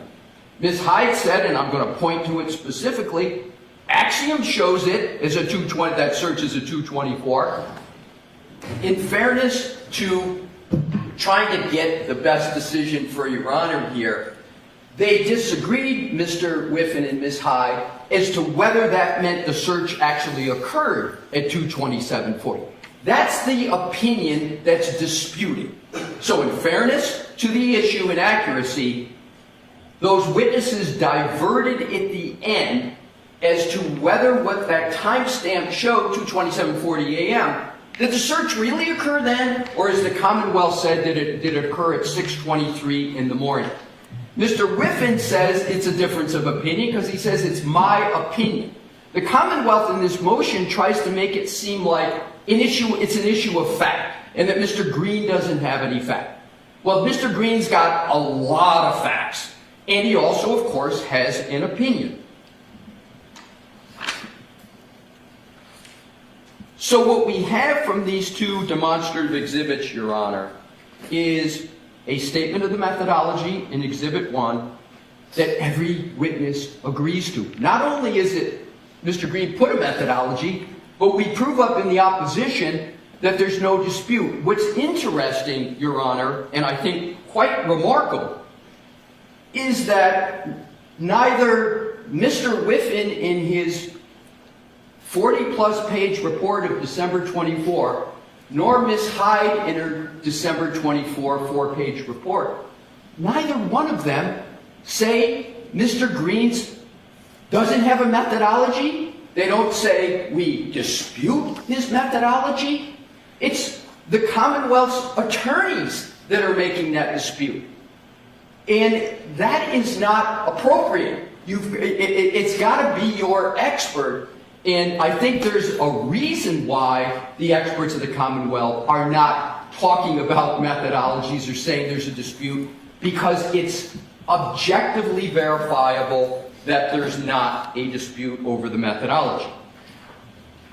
What is also important is what has happened since the trial. And what I want to do is give a baseline of the trial, because I think it underscores the two issues that Your Honor have in front of you: qualifications and methodology. And the qualifications, all I'm going to say about that is Mr. Greene has 25 years of experience in computer forensics and he has 18 years in digital forensics, and the 18 is only because digital forensics became a thing 18 years old. There can be no dispute, and I think that's why the Commonwealth didn't really say anything about it, is because if you lay down Mr. Greene's experience next to Mr. Whiffen, Mr. Greene testified 23 times as a qualified digital forensic expert in 7 different states. Mr. Whiffen, he's testified in 2 states, one of which was here, and he does not have anywhere near the years of experience. Here's another very important point, certifications. Mr. Greene lists 3 certifications. He lists an enormous amount of constant updating, and I just want to state a point about digital forensic experts. They're not like medical doctors where you see people with PhDs, etc. These are folks that keep updated because the computers change so much, so that's why you see such a great listing of Mr. Greene in terms of his training in certificates, etc. However, if you compare Mr. Whiffen's qualifications to Mr. Greene, and I'm again going to use Mr. Whiffen's own words with regard to his qualifications on his June 7th, this is again Exhibit 2 to our opposition, his June 17th trial testimony, page 1-6. Question, and this is a question from Mr. Lau. Now, with regard to your education in this area, what, if any, certifications do you have? Answer, no specific certifications. I've done the Celebrite coursework since joining Celebrite, but other than the 3-week course in Ottawa, and then again the 2-week course in Ottawa, those are police training things when he's a policeman. I don't have the SANS training or any of that kind of training certifications. Now, I am not here today to challenge Mr. Whiffen's qualifications. But how could it possibly be asserted that Mr. Greene's not qualified if these are the qualifications of Mr. Whiffen? With regard to what has changed since the first trial, and I think this is incredibly important with regard to the methodology inquiry of Your Honor. I went through on Exhibit 1 the methodology that everybody agrees to. But the court doesn't have to take my word for it on this demonstrative exhibit because Ms. Hyde gives the best explication of the methodology that Mr. Greene used because she used the same one before trial and at trial, but she's now narrowed it for purposes of a report, and I'm going to state and show exactly how. So Exhibit 4 to our opposition, Your Honor, is the May 2023 Digital Forensics Analysis Report of Jessica Hyde.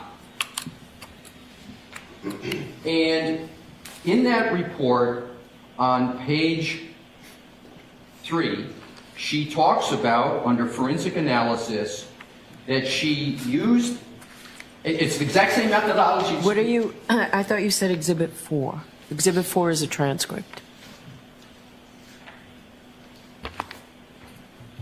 It's a transcript of Ms. Hyde, but it's not a report. Okay, my fault. We have different numbering, but I'll go to the transcript. I'm going to go to the transcript with regard to it. So I'm happy to look at the report if that's what you're referencing. I'm going to go to the find report next, but if Your Honor's already at the, I can do it either way. If Your Honor is at the transcript, I'll go to the transcript right now. This is the June 14th transcript, Your Honor, of Jessica Hyde? Yes. Thank you. So, we're just, and please keep in mind that in Mr. Hyde's 2024 report, that Mr. Whiffen's report that is now before you, Mr. Whiffen only used, in his analysis now, Celebrite Physical Analyzer and ARDEX, his own tool. He only used 2 tools. Ms. Hyde, in her 2024 report, which I will get to, is now down to just using 1 tool, Celebrite Physical Analyzer, because she states that's the only one I was asked to look at. So the Commonwealth went and narrowed the request of Ms. Hyde to just Celebrite Physical Analyzer. And what is going on here? It's very obvious.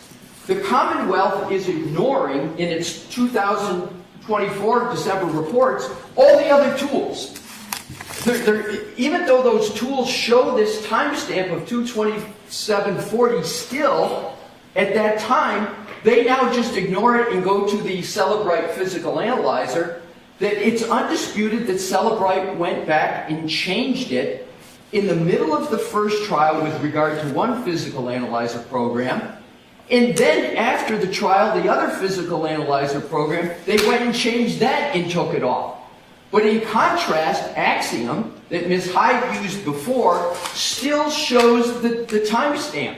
It's undisputed that that's the case. And it's undisputed, because they don't contest it, that Mr. Greene went and looked at it in Belkasoft, Sanderson. He did a manual, he did a low-level analysis, and in every one of those tools, the timestamp still occurs.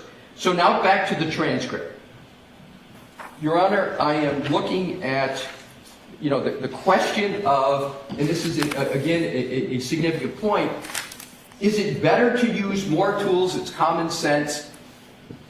That's what Mr. Greene says. That's what Ms. Hyde did the first time, but now all of a sudden she's down to just one tool that unilaterally removed the timestamp. So here is the page of the transcript of what Ms. Hyde had to say. Page 1-13, Your Honor. Okay. Line 4. Question, again, of Mr. Lally. Now, with reference to the tools that you use that you just went through, are those fairly common tools? Are those tools that are commonly used within your industry? Answer, yes. And what are those tools that she talks about above? Starts on page 1-2. Celebrite Physical Analyzer. Magnet Axiom. Artex. iLeap, and I later used Sanderson Forensic SQLite. Those are 4 of the tools that Mr. Greene used, and he used more. So her answer is, now with reference to the tools, are those tools that are commonly used within your industry? Answer, yes. They are commonly used digital forensic tools that are very standard for other forensic examiners to use on mobile exploitation. It gets better for the defense. Next question, line 15.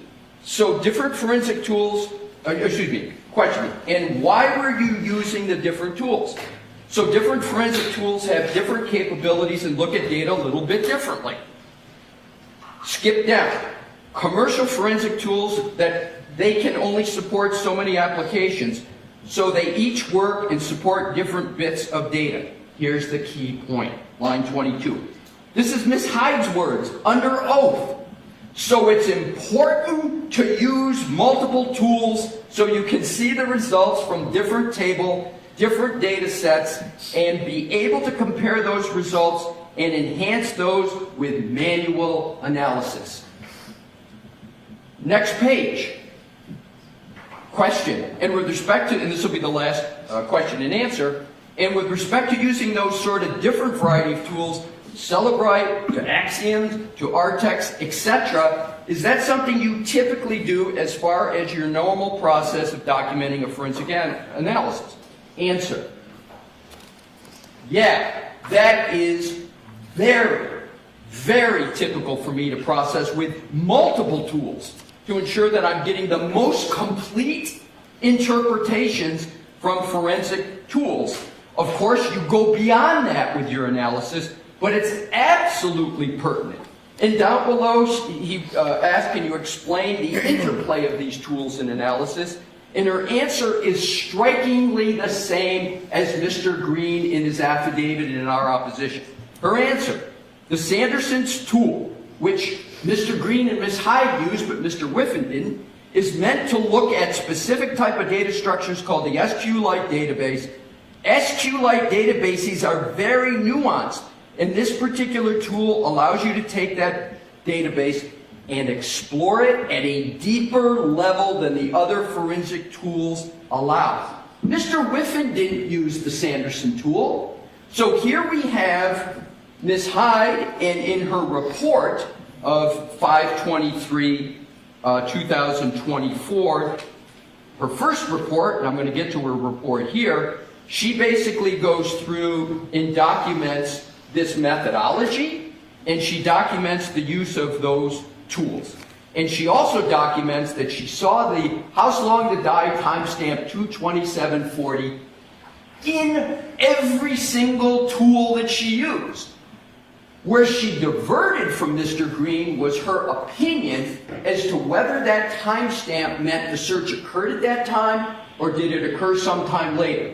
That's an opinion issue again, and Mr. Whiffen agrees in its opinion issue in that regard. So now let's come to where we are for this motion and what was submitted by the Commonwealth. And I want to first go to the report of Ms. Hyde now.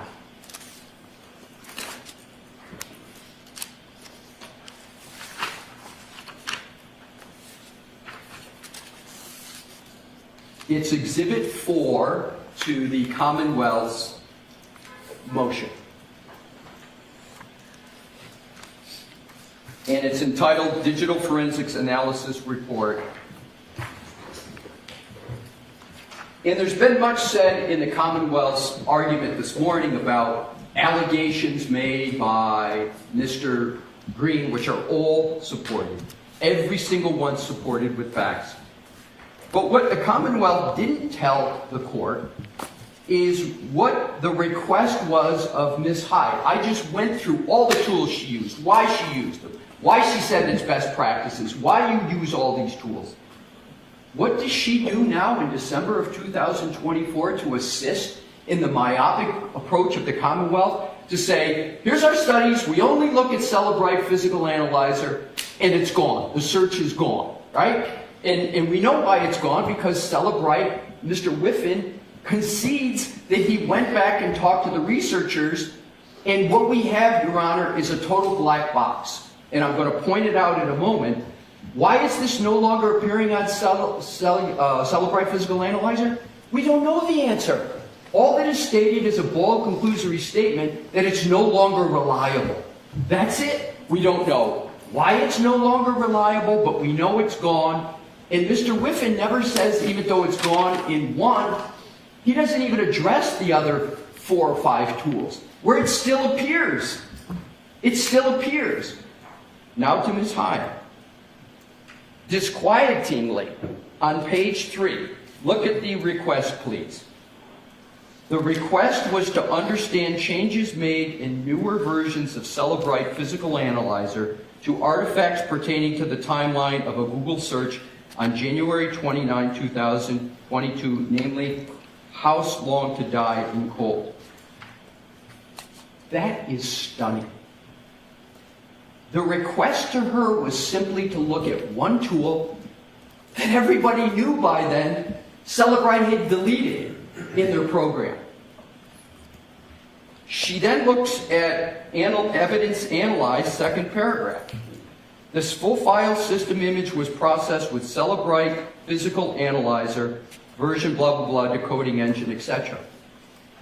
Where is her analysis of Axiom that was in her May 2023 report? Where is her analysis of Sanderson?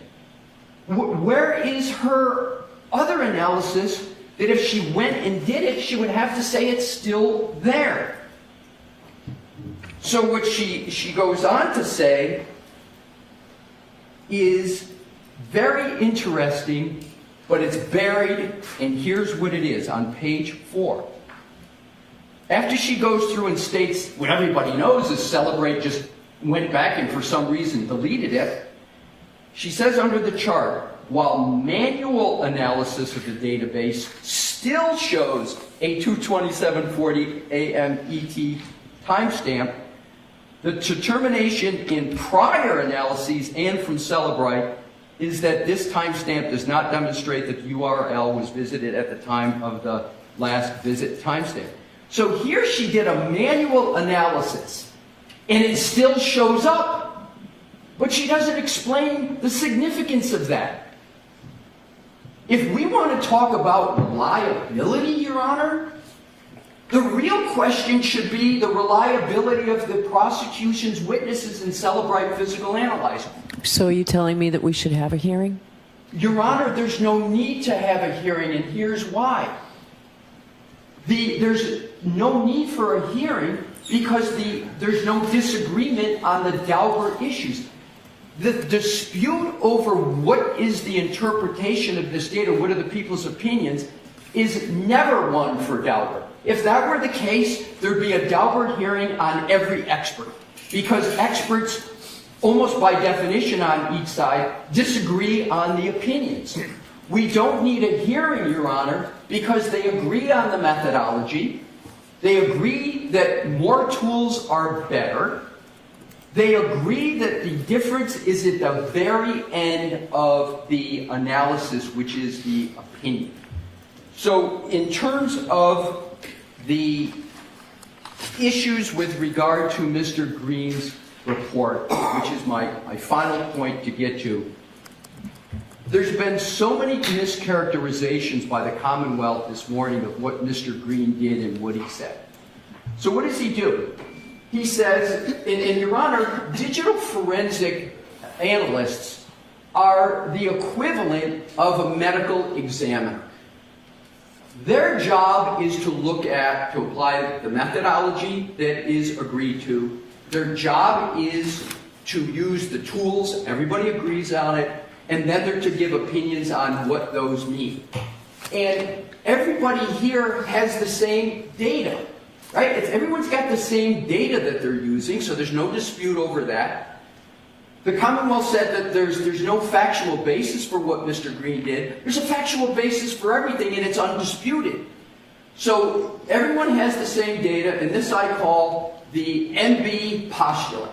And the MB postulate is, why are people using different tools, etc.? Is because nobody has the source code for the Apple phones. So you use these tools to try to help interpret what these source codes mean.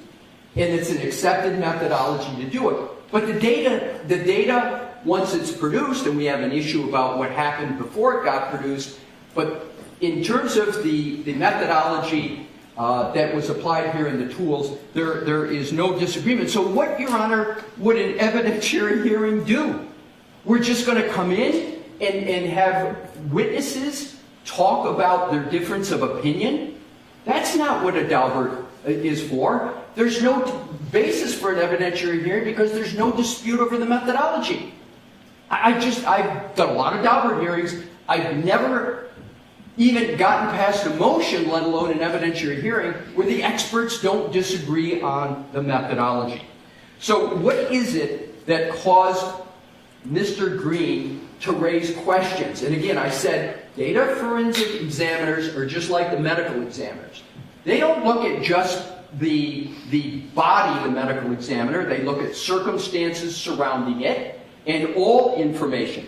Well, that's what digital forensic examiners do, and that's what Mr. Greene did. So there's great criticism of Mr. Greene from doing what is proper for a digital forensic person, and it's a bit of a camouflage, respectfully, because the December 2024 reports of the Commonwealth now myopically go down to just one tool. So what did Mr. Greene say that caused him to say, I think it strongly suggests that there's been manipulation here? He used the fact that there's no hash value for the data. That's conceded.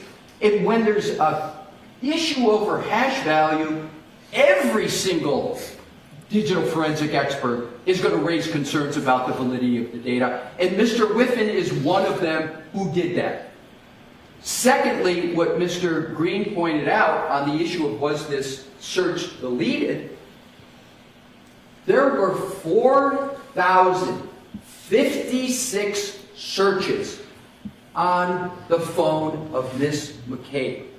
4,056. There was one deletion out of 4,056, and guess which one it was? House long to die in the cold. There are no odds that can happen randomly, that one search out of 4,056 is deleted. So what does Mr. Greene say? He says that strongly suggests one of two things. Either there was user interaction deletion, or there was post-imaging manipulation of the data. He doesn't accuse individuals. He says user interaction or post-imaging. That is the job of a digital forensic person, to point that out and say that raises concern. The fact that there's only one deletion of a search out of 4,056, I think it's malpractice if a digital forensic examiner doesn't point that out. Another key thing he points out is an anomaly. The Commonwealth said there was a tab number for Hockomock Sports, in that they said it was the same tab number for how long to search, or how long to die in the cold. But Mr. Greene points out that's incorrect. They had two different tab numbers. So that theory of the prosecution can't be right. So Mr. Greene wasn't hurling accusations. He was doing what data forensic examiners do, is pointing out all these anomalies. These aren't things you normally see, and they're not explainable. Here's the last point I'll make, which there's also agreement. There's this deletion of this one search. Mr. Whiffen can't explain why. He says, well, maybe it was a spontaneous deletion. There's no such thing in data forensics as spontaneous, and he doesn't cite any.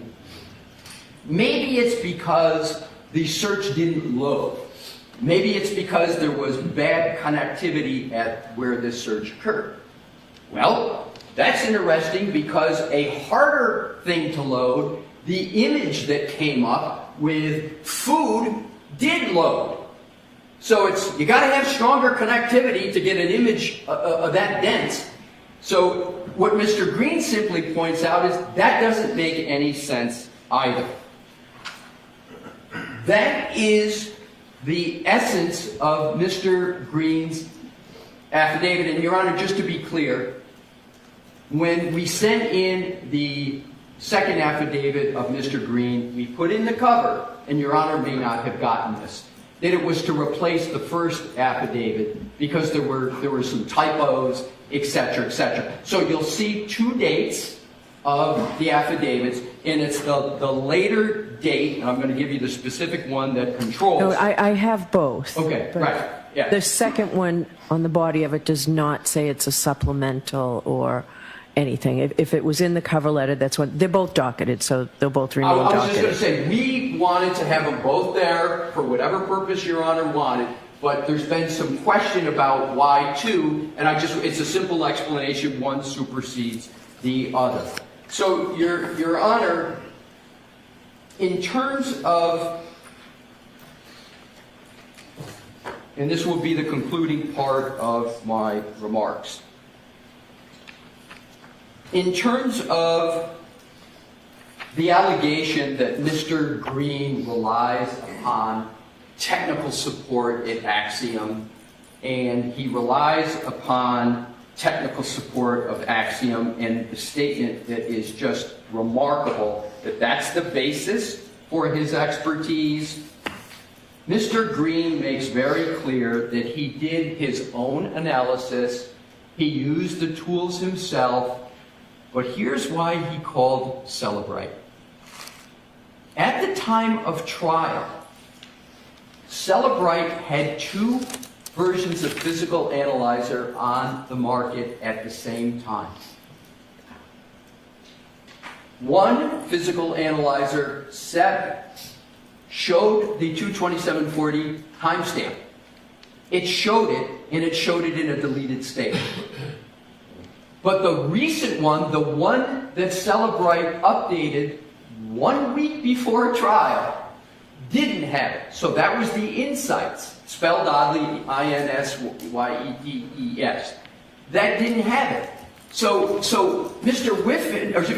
Greene did what any good digital forensic person would do. He called up support and said, what's going on here? You got one that shows it, you got one that doesn't. But he did what the NIST standards, the National Institute of Standards, and that's attached to Mr. Greene's affidavit, says that good digital examiners use multiple tools, and when they have questions or they see anomalies, you call up the program people, you talk to their technical support. That's not someone inexperienced and relying upon them.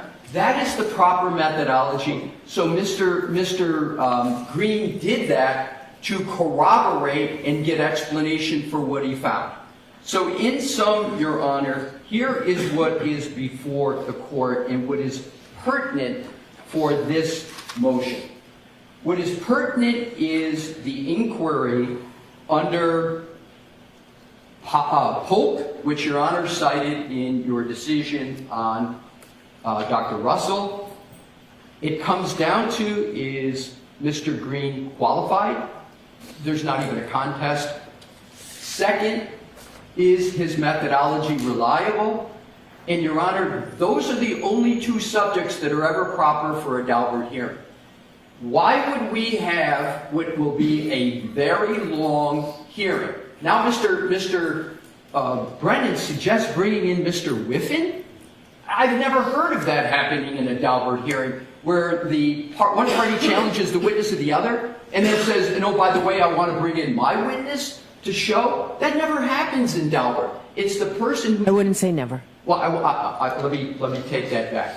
Good point. I won't say never. It is so unusual to have that happen under these circumstances. And this is the key, Your Honor. Why would we have a hearing about whether his methodology is proper and reliable if all of the witnesses agree what the methodology is? So, Your Honor, in conclusion, I would urge the court to deny the motion of the Commonwealth to exclude Mr. Greene on one of 6 data forensic issues. He's going to be testifying, obviously, at this trial. And I would urge Your Honor to not have the evidentiary hearing, because Your Honor has before you everything Your Honor needs to perform the gatekeeping function. And again, it's almost all undisputed with exception of one thing, and that's the opinions of the expert, which is never proper. I will respectfully state that never is appropriate for a Daubert hearing. Thank you, Your Honor. Okay. Any follow-up, Mr. Brennan? I do.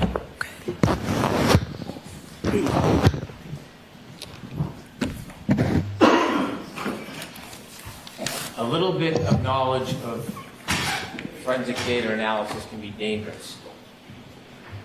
So when you hear representations or arguments that Mr. Whiffen's opinion that there may have been a connectivity issue is undermined because there was a picture of food which is suggested through a application search, misunderstands the basic premise that that's a cache picture. And that is meant for the user of a phone, for the user experience. And so there is cached items that are available without connection that register and come up quicker from a different source while it's waiting for a search to be conducted. It's simple, it can be explained, it's science, it's data. So when you take a little bit of data and you twist it because you misunderstand it or you want to advocate, that is the danger, and that's why it's best left to experts. What the defense apparently is mistaken about is that using a number of tools does not substitute for methodology. You can use one tool, you can use 30 tools. They're all going to say on the timestamp that how long to die in the code occurred at 2:27 on that browser. That is the time that was opened. That window was opened at 2:27. But you can't just look at 8 different tools that are all going to say the timestamp is the same. You have to look into the data and into the databases, knowledge C, the history, and you have to determine what artifacts exist to show that occurred at that time. And when you do that in this process, it is clear that 2:27 search happened after 6 a.m. in the morning. And so that's what Mr. Greene doesn't do. He doesn't engage in methodology at all. There's an agreed methodology. He doesn't use it.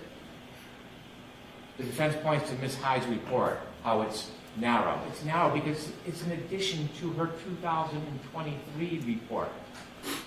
Mr. Greene has not written a report. He has not provided data. He has not provided that he has used methodology. He has not engaged in the process of studying the data. He made a couple of phone calls.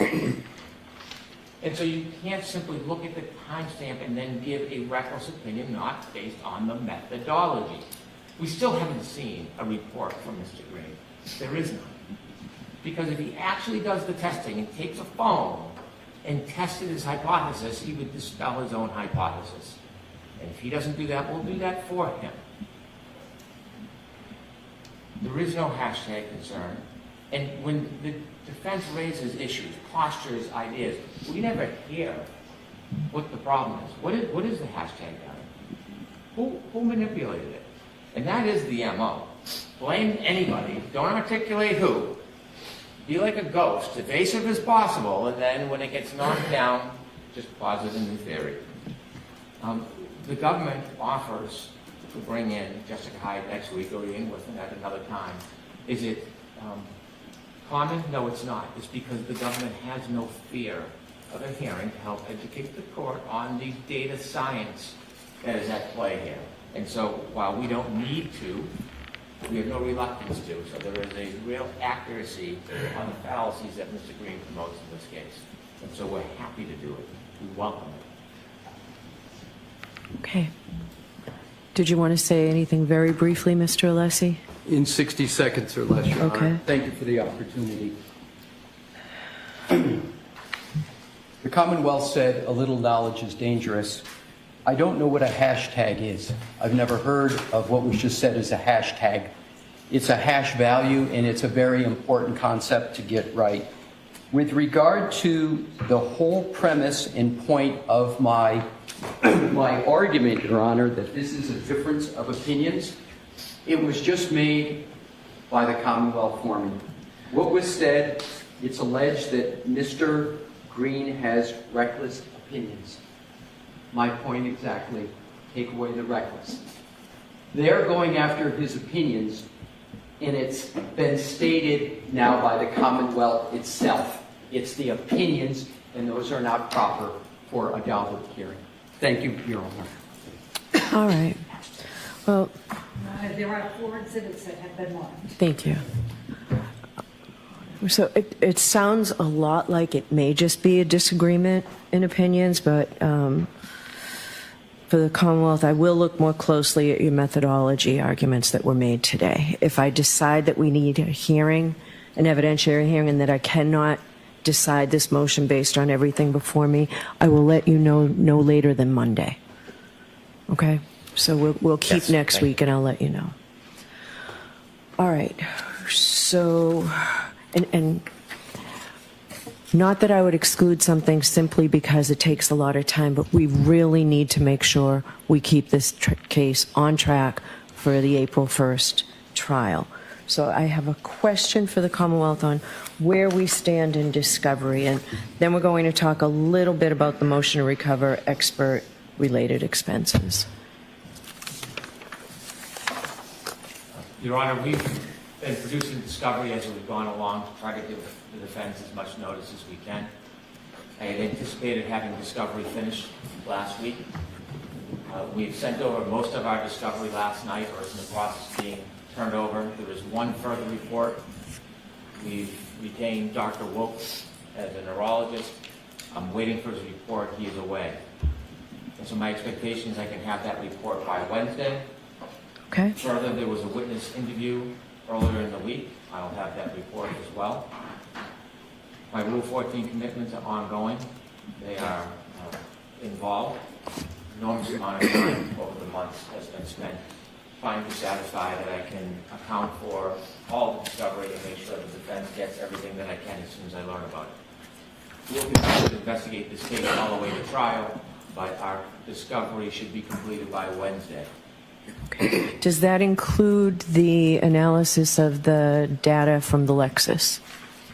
that has all been turned over, or we're sending it over on link, is something like 8 gigabytes on my expert, so it takes a long time to download. It was all sent to us yesterday. That's all included.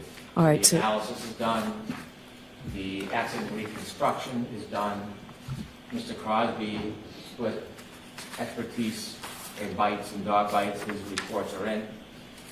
Ms. Hyde and Mr. Whitman have further reports that have been provided. Ms. Hyde has one more that's outstanding. We may have it. I expected it last night. I have not reviewed. And I think that accounts for. We've been through the entire amount of discovery that was produced prior. It's all been Bates numbered. It hadn't been before, and it's marked as previously provided. I've made a very, very thorough accounting analysis with help of all of the information that isn't in those Bates numbers, and provided everything that I've come across as soon as I come across it. All right. Continue to look through all of our materials. There was an issue regarding a phone that we hired a third party to look through the phone and produce all Rule 14 discovery. I mentioned that my position was it was a very broad view that the assessor should look at. I was uncomfortable reporting to the court that the phone had been reviewed by somebody else, so I did it myself.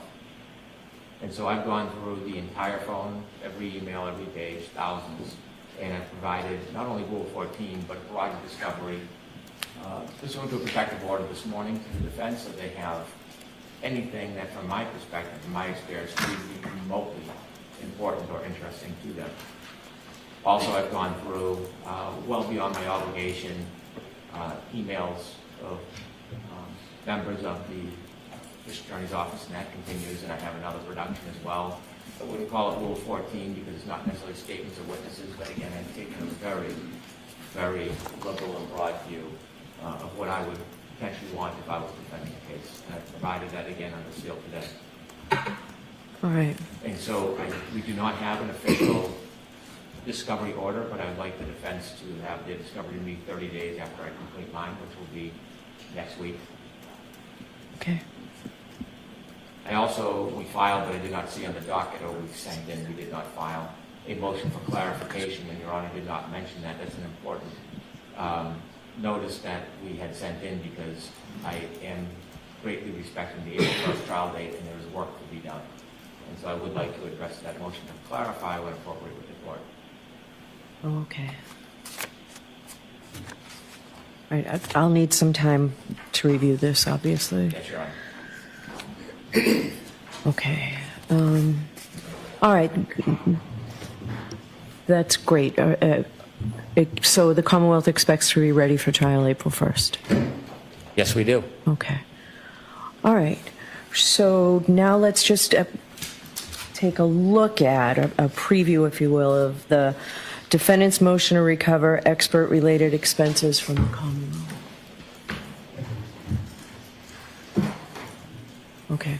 I see there's a written opposition that I just received. We're not going to hear this motion today because I didn't have the opposition, but one of the things that I'm hoping you can tell me before we hear this, all right, there are a couple of things. Let me just, in this motion, there's a footnote that references, so this motion from the Commonwealth was filed, from the defendant, was filed on January 23rd. So more than a week ago, and the motion, I believe, is a footnote that highlights a pending motion to dismiss. I need that motion to dismiss. We need to get this moving.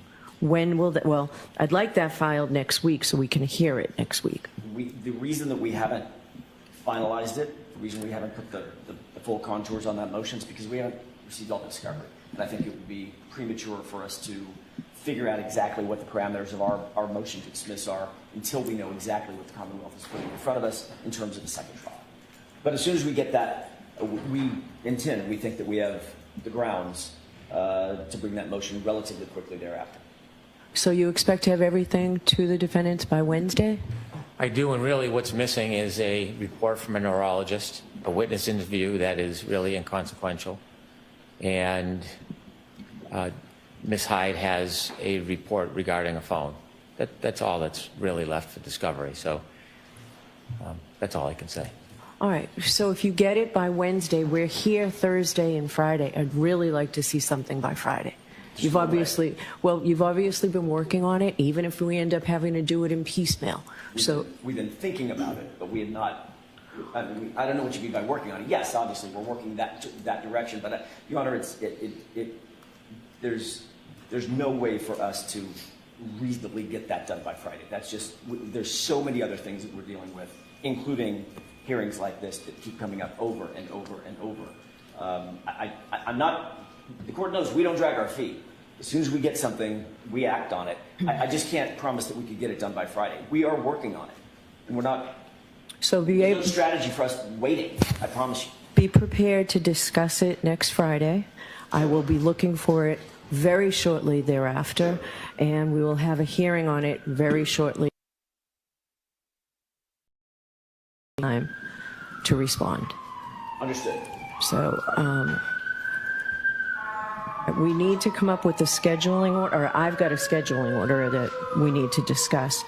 But regarding this motion, what I need to know before I hear the motion on the expert-related expenses is what sort of protocol you all worked out. Maybe it's in the Commonwealth's opposition that I just saw. What sort of protocol was worked out?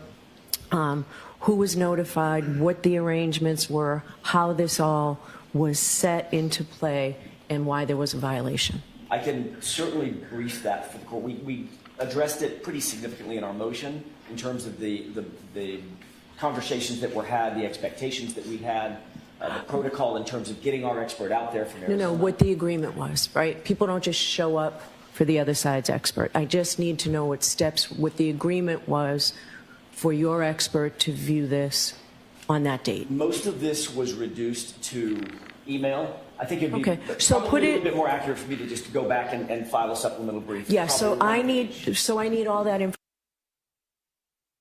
from such egregious conduct. Sure. Okay. I'll submit that won't take very long at all. Because then we'll address this next week. Okay, that's fine. All right. If we do not have an evidentiary Daubert hearing, do we need both days? Or does it make sense to schedule everything for Thursday? What's the Commonwealth's position on that? Absent that, I don't think there are a lot of matters before the court. The motion for clarification should take probably less than 20 minutes. Okay. And the motion for fees is a very simple discussion. So I don't think there's any way we'd need 2 days unless there is actually an evidentiary hearing, and then it'll take some time. Okay. What do you say, Mr. Jackson? You're nodding? I agree. I think if there's an evidentiary hearing, it's going to take multiple days. If there's not, I think we can pack everything into Thursday. All right, because I don't want to waste everybody's time. I want us to get this case moving. Of course. So you will then file that motion to dismiss the following Monday or Tuesday, and we need to set it up for a hearing, if you are indeed filing a motion to dismiss. I'm sorry. The motion to dismiss on which Monday or Tuesday? After we meet next week. Following week. Yes. I just want to get a scheduling order going, so I need some of these dates, because we're going to need to schedule a hearing on that. I do not anticipate an evidentiary hearing on that, but I expect it will take time. All right, so the Commonwealth will have all of its discovery to you, it expects, by Wednesday the 5th? That's correct. Okay. We'll be back here at the end of next week. After you have that discovery, I can give you until February 11th, the following Tuesday, to file a motion to dismiss.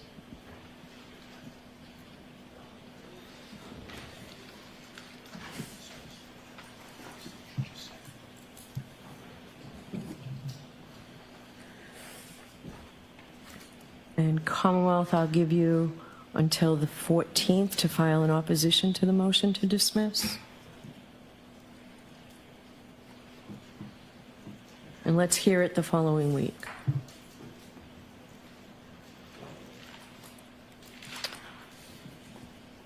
We're also going to have to, does the defense anticipate any evidentiary motions?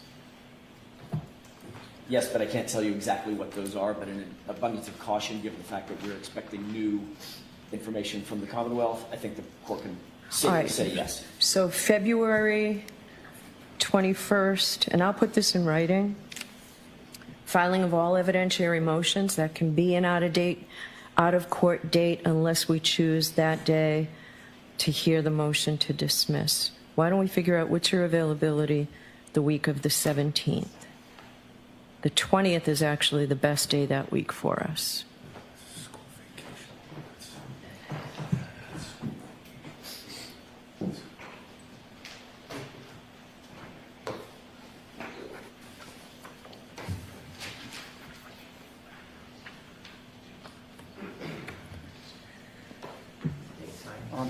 Your Honor, that is that week of school vacation week.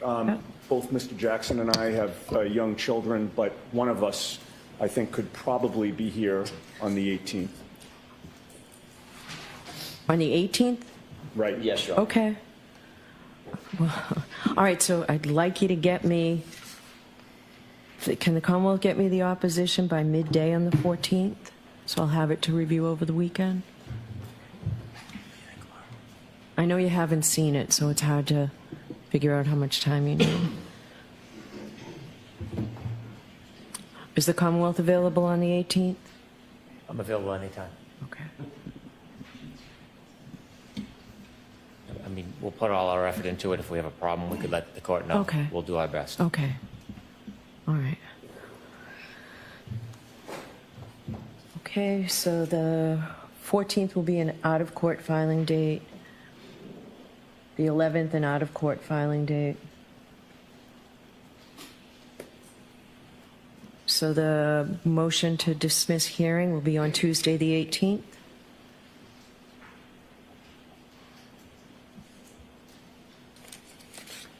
Filing of all evidentiary motions will be the 21st. And that will be an out-of-court date.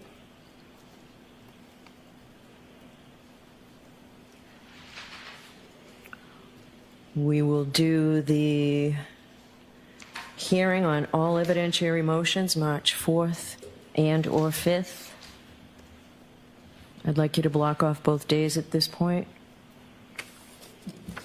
And if we don't need them, we'll try and, I don't want everybody coming in for just one motion. I know how much work you all have to do to get ready for trial. There's a lot of work I need to do to get ready for trial, but I'd like you to block off those 2 days because we can't have motions to suppress going on and on past that date. I'm going to need some time to review them and write them. So, all right. Can you all come back in on March 7th? You'll file all motions in limine. We'll have a final trial conference. And then we'll have to set up a date for what I anticipate will be at least a day, maybe two, because it was last time on motions in limine. All right, so March 7th will be an in-court date.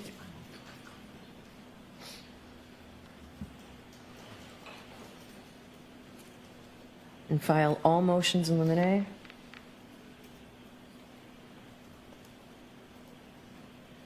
And at that time, I want you to tell me how long you expect your motions in limine to take. Your Honor, do you want those filed by the 7th? All motions in limine filed by that hearing date of the 7th? Yes. And we on the 18th, which only gives me 2 weeks to decide them.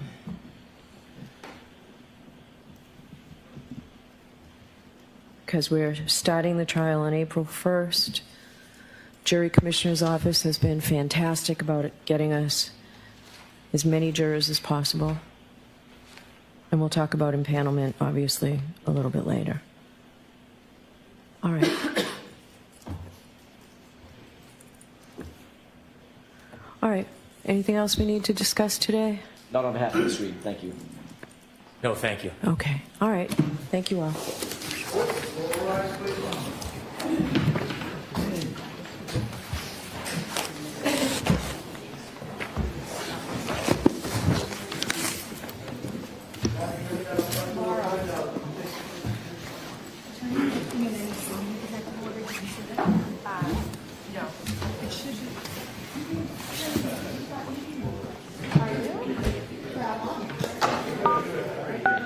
You are muted. Goodbye.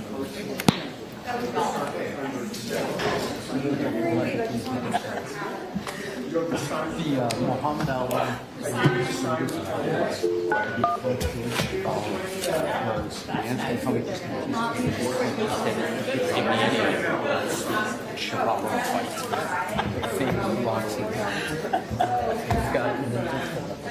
that was Ali, isn't it? Muhammad Ali about the George Chuvalo fight. He's a great fighter from Canada.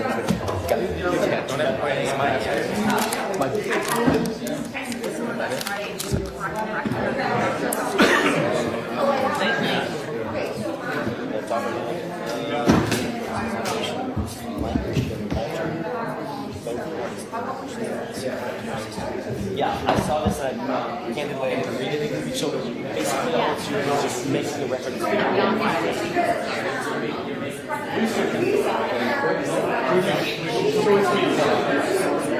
It's the best we can do.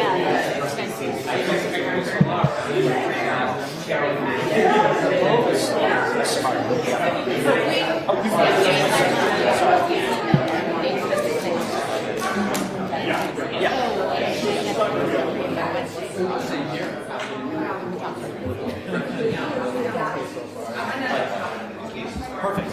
Yep.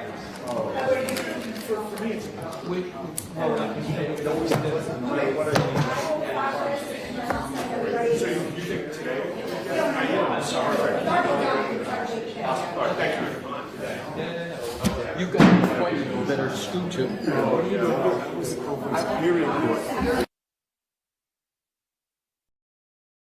Hey, Rich, pleasure to meet you.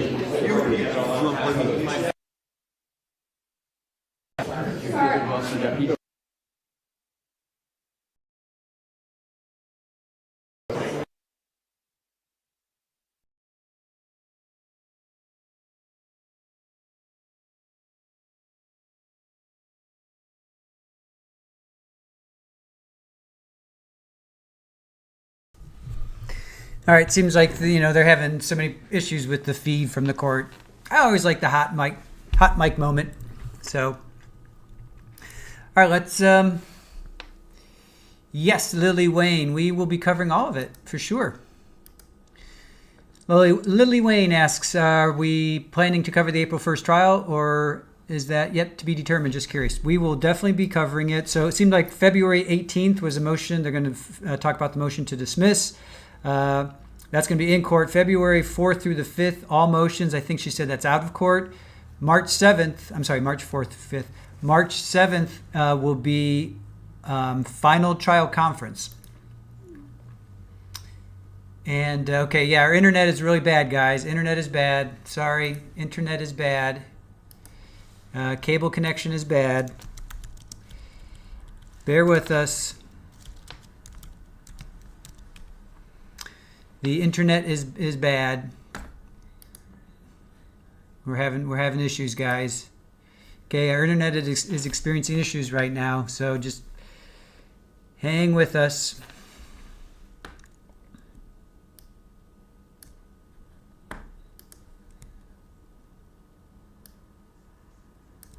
So hang with us, guys. So let's just go over what they talked about today, and then we're going to pick up on Don Cementili. So let's see. So they talked about the non-party notes from Gretchen Voss. And so Mr. Bertsche got up and he talked about these non-party notes. That's the interview with Karen. Both parties agreed it would be off the record. Commonwealth is basically asking Voss to break her promise. The stakes for Voss is considerable because the effectiveness of being an investigative reporter is critical. Off-the-record interviews are critical, relevant, and admissible evidence, he talked about. The interview notes would be nothing more than a fishing expedition. Nothing from that interview was used in the story. And Gretchen, she's been subject to public vitriol. So somebody on Facebook posted her personal phone number. So seems like the McCabes and the McAlberts are complaining that they're getting harassed. Well, I don't know. That seems like pretty bad harassment on that side too. So seems like, everybody's throwing mud at everybody up there. Then, let's see, we talked to, any conversation with the defendant must be turned over. That's what Judge Bev says. Commonwealth has proven that any material that reflects communication with the defendant must be turned over. Bev proposes redactions. Actually, no, that was the state. I'm sorry, the defense proposed redactions that not reflective of communications with Karen, and then the Commonwealth defers to the court, to which Bev says she will take it under advisement. Then they talked about reciprocal discovery pertaining to employees of ARCA. I think they pushed that down the road. I think that's going to be next week. Then they talked about the Commonwealth's motion to exclude Richard Greene's debunked opinions.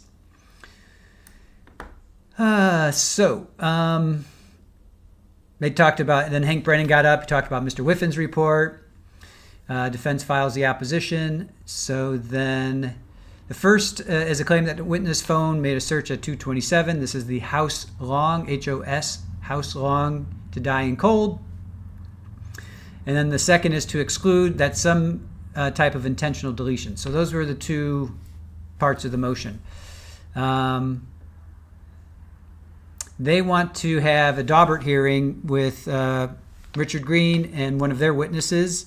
And their main complaint or their main argument is that he changes professions from the affidavit. So in his first affidavit, he's a forensic technician. Second affidavit, he's a computer network technician. Which begs to ask, did Mr. Greene have assistance in building the affidavit? Seems to be he's more of an advocate for the defendant, which would be Karen Reed. Goes on to note discrepancies between the affidavits. Let's see. Does nothing to explain his methodology. So that was the main thing of this, was that Brennan was talking about that Mr. Greene didn't use the methodology. That was his main thrust, if you will, of his argument. There was no evidence that there was user deletion or manipulation by law enforcement. And I love this. I'll give this one to Brennan. Sprints out to a different universe with his argument. I thought that was a good one. Talked about anomalies should be reviewed and discussed by experts.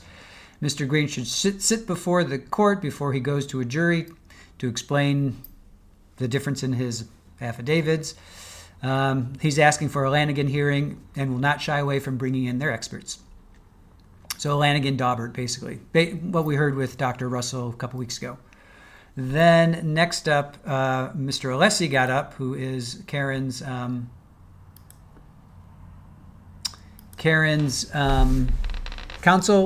Alessi, Mr. Greene is eminently qualified. He talks about the 227 search, testified in the first trial with no objection, and Bev didn't rule adversely. That's pretty big. Why now is it such a problem? And then Bev says they are being challenged now, to which he replies, Greene is providing more details. Brennan is not questioning Greene's qualifications now, which I thought was interesting, as well as Mr. Alessi thought that as well. Commonwealth said 10 times just now there's no methodology. However, Mr. Greene's affidavit is replete with that. Commonwealth's witnesses don't challenge Greene's methodology, digital forensic methodology of artifacts. And so this is this manual that they go off of, digital forensic methodology of artifacts. Step 1, receive full file system image from extracted data. Step 2, verify hash signature values of image file of data. Fancy camouflage way of saying Whiffen can't validate this because of Trooper Garino's extraction. So the extraction basically wasn't done properly. Imagine that. Imagine the Commonwealth actually doing something incorrect. Sorry. It's just over and over and over and over again they do something incorrect. I mean, we've seen enough trials now that we know how to do things correctly, and it's just mind-boggling. Step 3, once you get the image, you save it to a device or storage. Step 4, then you process the data. Step 5, you use additional tools. So up till then, step 1 through 5, methodology is agreed upon by the witnesses, which is Mr. Whiffen, Mr. Greene, and Ms. Hyde. So what's disputed is the opinions. So that's why the Commonwealth wants Mr. Greene's testimony thrown out, because he differs in his opinion. Imagine that. So Mr. Greene used more tools and had more encompassing report. So everyone did steps 1 through 5, but Mr. Greene did steps 6 through 7. He was the only one to do those last 2 steps. So whose interpretation is correct is the difference, not the methodology used. That's not the time, in my opinion. Oh, yeah, that's what changed. What happened since the trial? Qualifications and methodology. Mr. Greene has 25 years of experience and certifications. Mr. Whiffen does not. The Commonwealth didn't tell the court of what the request was. I don't quite get that. Oh, the request was to look at one tool which Celebrite had deleted. Yeah, so Celebrite deletes. They delete this information on top of it. So it's no longer reliable. We don't know why. We just know it's gone. Can you imagine? I mean, Celebrite. So maybe it's not just the Commonwealth. And then where's the analysis of axiom that was in the 2023 report? So that's Ms. Hyde. So he totally just shredded, anything that Brennan said. While manual analysis still shows 2027 timestamp, prior analysis does not demonstrate that URL was visited at the time of the last visited timestamp. Bev asks, so do we need a Daubert hearing? Alessi says, no need for a hearing because there's no disagreement. And here's what got me. There were 4,056 searches, and there was only one deletion. And guess which one it was? 4,056 searches, and there was only one deletion. I mean, come on. Talk about, we just watched Natalie Cochran, and that was nothing but circumstantial evidence. And this is like, very unusual to have experts battle in a Daubert hearing. In conclusion, I urge the court to deny the Commonwealth's motion and not have evidentiary hearing. Oh, and then Brennan got up and he mispronounced cache. It's cache. You have cache, which just means it's a way of storing. Your browser stores your information, your passwords, your browser history. It's cache. It's not cache. Cache is a completely different thing, of which you do not have in certain towns. Maybe up there you have cache, but not here. Anyway, the defense gets up. I don't know what a hashtag is. It's a hash value, not a hashtag. I thought that was a good one. And then Judge Bev comes back in and says, sounds like it may just be a difference of opinions, but I'll look at the Commonwealth's motion. We'll decide no later than Monday. So she's gonna work over the weekend, or she will decide later today. She actually has trial on Monday, so let's see. We are still dropping frames. Hopefully people are still out there, and if you're not, cool, but I'm just going to keep talking. So, we really need to keep this on track for April 1st trial. Motion of recovery for expenses. So basically, she just ended, then she just talked about upcoming trials and motions. So the main thing to remember is February 18th, they're going to be in court for a motion to dismiss. I think next week too, February 6th, that's going to be the ARCA, that's going to be the Crash Daddies. And then March 7th is going to be the final trial conference. So that's going to be the big one. That'll be the big one. So that's all we have for that. We have Monica Cementili coming up. All right.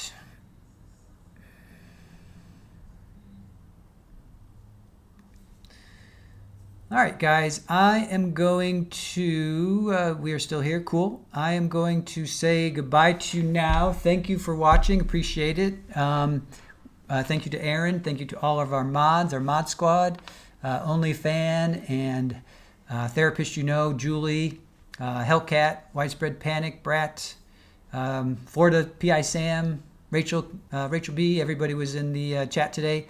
We're going to hang up here. We're going to stop here. And we're going to go over to Monica Cementili. That's the California one with Fabio, her husband, who was stabbed 7 times. Yes, we're going to pivot. We are going to pivot. So thank you, guys. We will see you I think it's at 11:45, so we'll see you in like 10 minutes. Okay, see you guys later.